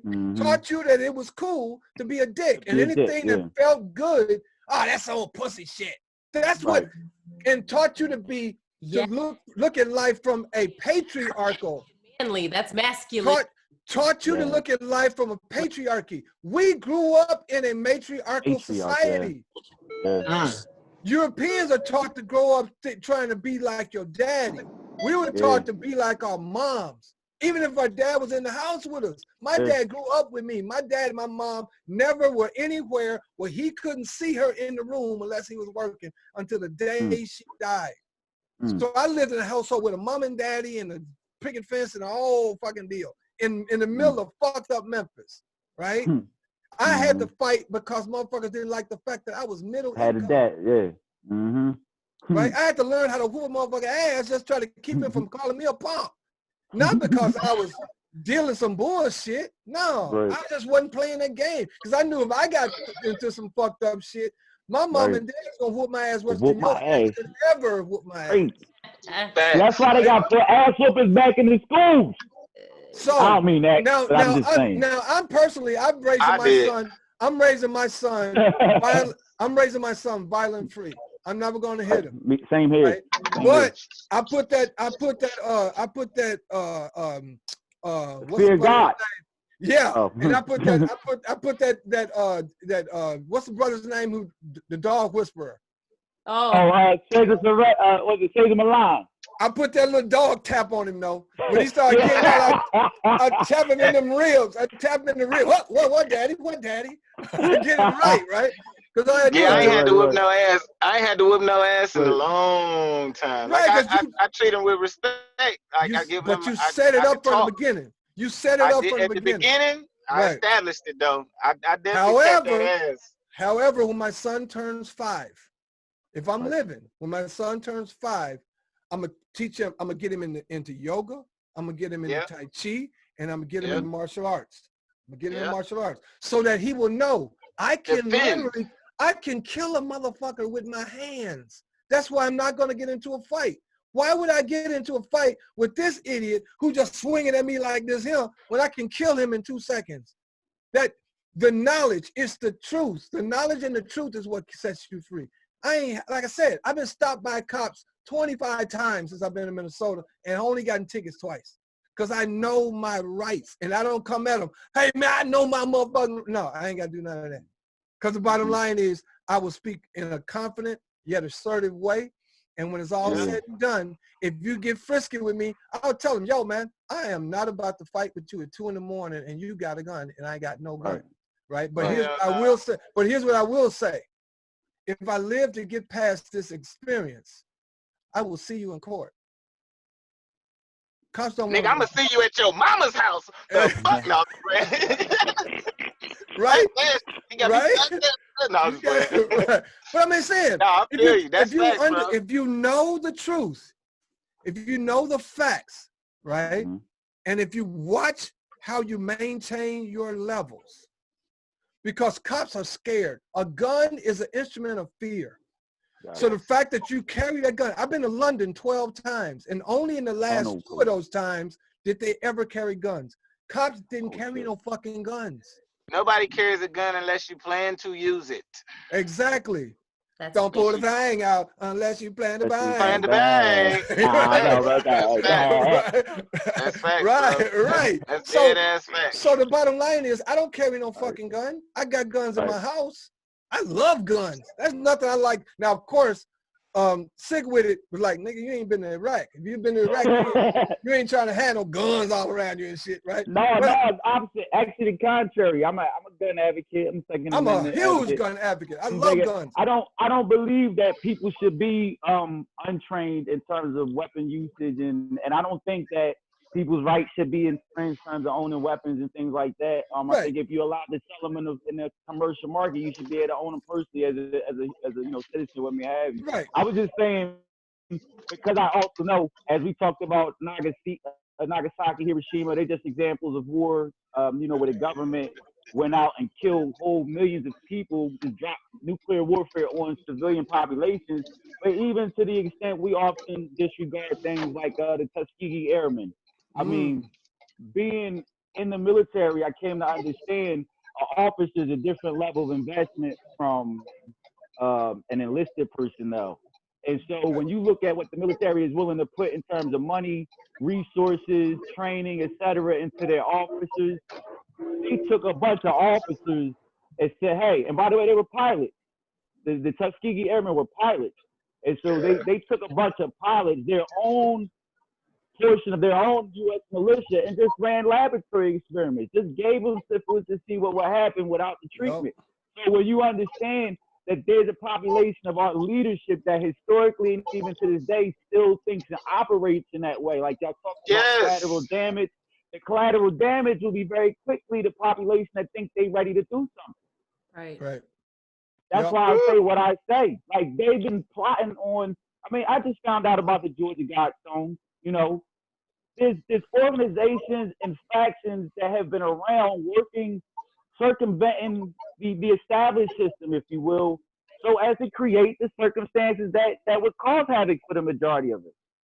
These are these energy eaters we discussed earlier, these energy vampires, if you will. Real vampires or otherwise. I mean, there is people out there still drinking and eating blood and creating human sacrifices across the board for different ethnic cultures and stuff, but they all got money though. Ain't no poor people really living out there savagely like that. Not in this day and time. It's the wealthiest. You know, so that's why I just say we can't allow our rage and our passion for justice to have us blinded to how savvy these people are. They got some real shit up their sleeve. I mean, they had control for 1,000 years, for real. If you do the math, you talked about it, G. They didn't come out them caves for real, like before the 900s, before the Black Plague and all that, right? Yep. Then that goes back to show. The Renaissance period was about the Moors coming into Europe and teaching them how to live like humans. Yep. You start bringing it, and even demonstrating the wealth of our people. How even you look at the journals from Colombo and them when they came to the West Indies and found the abundance. Well, they didn't find the abundance they was looking for, but they had heard of the abundance, and it was what they did find was given to them. They didn't have to take shit from the natives. They didn't have to take nothing. They chose to pillage the people as the plunder. They chose to take the 9 to 11-year-olds as sex slaves, boys and girls. So when we to look give at them smallpox and other famines and shit. So I'm just saying that this is the way that these people who at one point were kings and dukes and earls and vice lords, they now still ambassadors and have other positions. Like you said, the people coming from different countries, the cops don't mess with them. Why? Because they untouchable. Like when that rush hour shit. Because they got nationality. Diplomatic immunity. And that's the point. I'm making real quick, and I'm gonna shut up, y'all, because I really appreciate it. But G, you said it, nationality, and that's the part I'm still laboring through personally to this day, because it became clear to me. I knew who my great grandmother was on my mother's side, my maternal great grandmother, but I had no idea of any of my other ancestry beyond my grandparents, the ones that I actually experienced living with. You see what I'm saying? And I started looking at how many people like me do not know where we come from, who we are, and that is why we so easily accept these classifications, these labels, and even these ideas of what success is supposed to be. And y'all talk about breaking down all the programming. I feel like I'm still working on a daily basis, but one thing I know I have broken down is that I'm not gonna let nothing dictate nothing for me other than nature. Because you can't change the rules of nature. That's what man has been fighting against his whole fucking distorted existence. Not saying we've always been this way, because I do believe as a species we were in harmony to begin with. But the fact of the matter is, at this stage, nature, mother, right? There's only one time in world human civilization where man was not fucking shit up. Beginning, and that was when the world was a matriarchy. Yep. Yeah. And the matriarchy was run by women, and men had roughly 3 jobs: sex, lifting heavy shit. That's basically what we had. That. Well, hold on. That. And the only reason why we have devils. That there was a woman pharaoh was the times when Egypt was the most successful, most prosperous, most peaceful, most balanced, was when there was a woman pharaoh too. And there's never been a pharaoh in Egypt that was pharaoh and the first lady. Right. If you're a pharaoh on the fucking throne, and even before during the Sumerian, which was before the pharaoh was the seat, and there was no pharaoh that didn't have a yin and yang. Right. You had to have the masculine with the feminine. You have to. Even if, now this is going to break you down really hard, even if that pharaoh did not have a wife, he had to be gay. I understand that. No, I hear what you're saying. Not saying I understand it, but I hear you. It had to he had to have a balance. All right, now, with that said, don't struggle with your nationality, brother. Okay. Because your nationality, all you need for your nationality is a proclamation. It doesn't have to be written. It doesn't have to be turned in nowhere. It ain't got to be nothing. It's a simple, it's the same thing that I did to gain my nationality, and it was given to me by a brother who told me what to say and repeat after him. He said, Gregory Sane, is that your name? No, that's my title. That's a title that was given to me by the government, and it was given to me by my mother and father unknowingly. He said, what is your name? My name is the name, partly what you gave me, but my name is whatever that legal name is. What? Sick with it. What's your government name? Ron Davis. Ron Davis? Ron Davis is R.PsYCh with it. Ron Davis hyphen either Bay or ill. Okay. Or you can be sick with it ill or sick with it Bay, whatever you want to be, because that's you. Right. But your nationality is simple. You can proclaim your nationality where the United Nations will stand for you no matter what. Right? Cops will stop fucking with you right now. Because some cop gonna see you say this and they gonna go where they need to go to shut down that dumb shit. Right. All you have to do is hold up 5 and 2, circle 7, and you say, I am a Moorish American Muslim. Muslim just means mother's son. It means man. It means one born of an umbilical cord. I am a Moor. Done. You ain't got to fill out no papers. You ain't got to buy no shit. You ain't got to join the Moorish Science Temple of America, regardless of what they say. Now, you can join the Moorish Science Temple of America to get some more science, or you can call me and we can rap. Right? That's how it works. All the paperwork and shit, all right? The census. Have you anybody here filled out their census? I did. Anybody fill out their census? I did. And that's why, that's part of what made me think about it, because I made sure that I stayed with what they already had on the books, because I said they already know me this place for my life anyway. I'm not going to get too bent out of shape, but that's what made me think of it. This was the first census I ever actually filled out. And I didn't do it. I filled out my census for a purpose. And when they put that African American, black, all that shit, or other, they made sure they put other. I clicked other, bitch. And then I typed in there, Moorish American. Those 2 words locked me into my nationality, which is American. It locks me into my bloodline, which is Moorish. It locks me into my birthright, which is all this shit. And it locks me into my consanguinity, which connects me from here to Morocco to Africa to ancient Egypt. It's a bloodline. It's a line. And they can't fuck with me now. Because they know if they fuck with me, they better kill me. Because if they don't kill me, I'm going to the UN. I ain't stopping with the court system.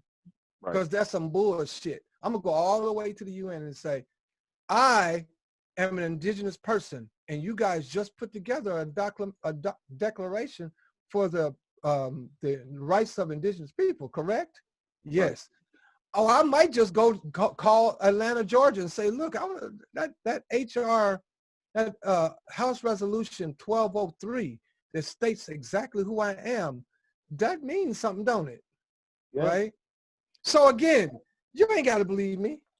No, but that's the I'm thing. just saying, appreciate you sharing, though. I appreciate you sharing that too, G, because that's the science right there that needs to be shared consistently with our people. That's more empowering than what we, you know, as far as understanding what we thought, oh, well, you want to get that money and you want to chase that bag. And while all that stuff is useful to play that game, establishing yourself as a living creature that must be respected by this fucking beast of a Babylonian machine, that's the true power.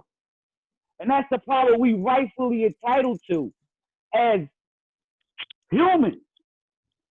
That's why I'm saying, if we gonna get them, right, if we gonna get them, let's really get them. And the crazy part about it this way is that they surrender. They lower their weapons. And maybe we might say not all the time, but that's the rogue agents, like you said, that they go send their agent Smith to go get that motherfucker. Like, nah, dog, you can't do that shit because this is how this works.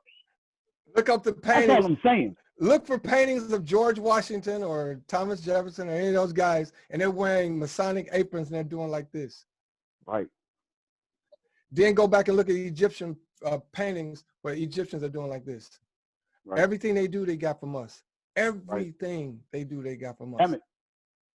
Everything they do, they got from us. Right. That's so what you need to do is quit allowing them to tell you who you are. Quit allowing them to tell you what you need to think, what you need to feel, how you need to act, who you need to talk to, who you need to have sex with. Oh, that's you. You run all this shit. You run all of it. All of it. So because you do, and because you know that, you move different. Right. You move different. Right. Right. You move powerful. I appreciate that, Jim. Seriously. That's powerful right there. I appreciate you guys, man. Yeah, that's love, man. That's love, guys. Yo, y'all. Had y'all on here for like 3 hours. No, that's right, you big round-headed, sexy joker. 3 hours and 17 minutes to be exact. Yeah. And I salute everybody tuned in. I appreciate y'all entertaining my thoughts, my ideas, my positions. I respect everybody immensely. I'm gonna continue to live this life in service, committed. I put the weapons down only for when needed. The biggest weapon you got. The biggest weapon you got between your ears, bro. This is nuclear right here. Nuclear. This is nuclear right here. Right. And I got the nuclear and the physical, because I'll shoot your ass too. To protect mine. To protect mine, man. Hey, listen, it's by any means. I got 3 boys and 3 girls to raise up in this crazy world. But I teach my kids that this world is beautiful, man. The world is beautiful. Don't get me wrong. There's ugly ass people in it. It's always gonna be some ugly ass people in it, but don't concentrate on the ugly. Concentrate on the good. And if a situation comes about where you can affect the ugly and you must act to do something, do so according to your own discretion, but understand that you're not obligated to do anything but spread love in the world. That's it. And loving yourself is protecting yourself. And that's loving yourself. That's you love yourself enough to live, and you must do anything by any means to live. That's right. To anybody. I don't give a fuck who it is. A police officer is not worth more than the guy that's selling oranges on the freeway. I'm sorry. Exactly. I don't give a fuck. And we only got so much time. I know some good people. I do too. But man, that's another topic, man. Hey, I love to do it again, bro. Hey, make sure y'all contact me, man, so I can interview both of you brothers, man, on my show, man. That's love. And you too, Miss Melody. Okay. You big round head sexy rascal. Hey, I'm gonna use that one. Your big round head sexy. Round-headed forever. Like, geez. Oh my God, that is so funny to me. That's right, man. I'm just sitting around, man. I'm just sitting around. You know, it's all love. It's your beautiful Absolutely. Melody. If it wasn't for your round-headed, beautiful self, we wouldn't even be here. we wouldn't be Having here. this conversation. And that's what Yep. brothers do. That's what brothers do. I remember Exactly. teasing my sister all the time. But listen, I Yep. appreciate y'all. I gotta run, lady Right on. and gentlemen. Hey, I will be in peace and touch with love. both of y'all. Melody, make sure you tag us all in this episode because these are some gems right here. And I'm gonna make Right. sure we share this shit. Make sure we share the show too, y'all, because Melody is out here doing her thing, man. I appreciate her. I support you, my lady. Peace, be blessed unto you, Queen, and keep doing your shit out there, my lady. That's right. I received that and claim that. Thank you so much. I appreciate you guys so much for coming through today. And I'm glad y'all already gave your social media information. Sick, did you give yours already?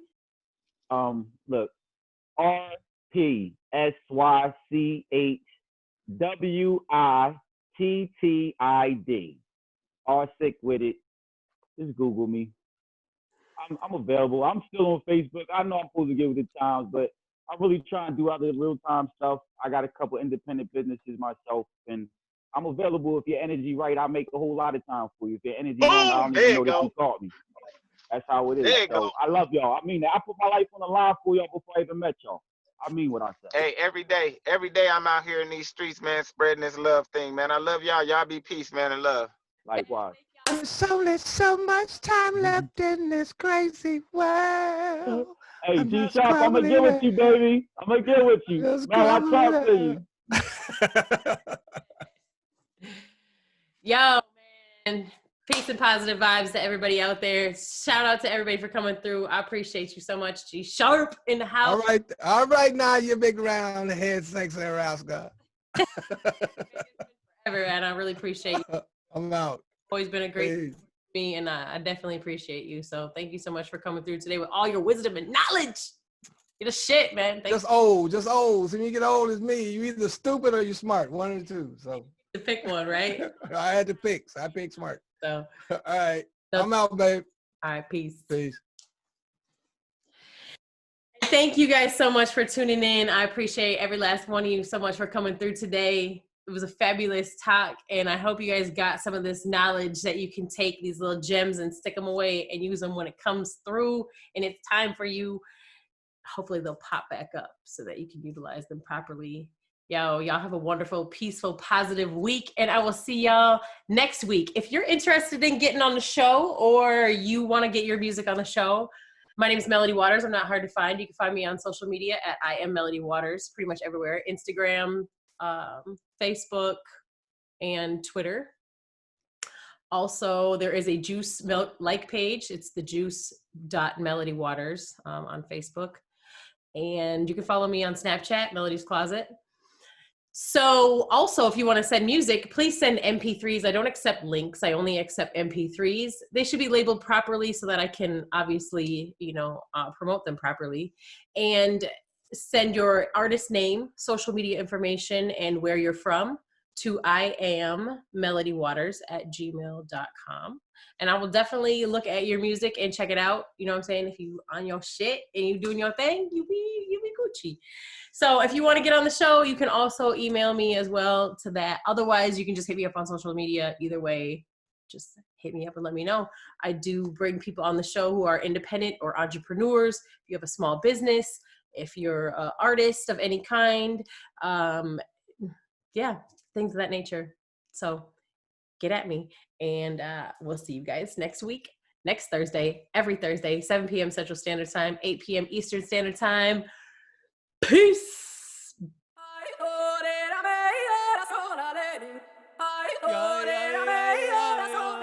Whatever the fuck she's saying. Ooh, I got the juice. Don't get the news on what's new. Music's not all that I do. I'm the influence. Once I get into my zone, there's nothing you really could do. Watch how they move. I'm setting trends. I'm better than I ever been. I represent. Make you not wanna rap ever again. In my prime like I'm optimist. Minnesota knows who the option is. No need for the gossiping. Get it from the soldiers, watch and listen. Had a whole town talking different, walking different. I walk the talk and I talk my shh. Keep quiet when I'm talking kids, I'm the God and God forbid you interrupt me. Or cover blasphemy, my sinners trust me. Then it's back to cheese, one then it's just me. All my hooligans, flush on my flesh, drink my blood like it's juice and gin. We're a family now, tie shoes and Timbs. It's a family meeting, try to attend. I'm a superhuman, I got super strength, I got super make you lose your shit now. I got the juice, come get the news on what's new. Music's not all that I do, I'm the influence. Once I get into my zone, there's nothing you really could do. Watch how they move, I'm setting trends, I'm better than I ever been. I represent, make you not wanna rap ever again. I got the juice, come get the news on what's new. Music's not all that I do, I'm the influence. Once I get into my zone, there's nothing you really could do. Watch how they move, I'm setting trends, I'm better than I ever been. I represent, make you not wanna rap ever again. Ho!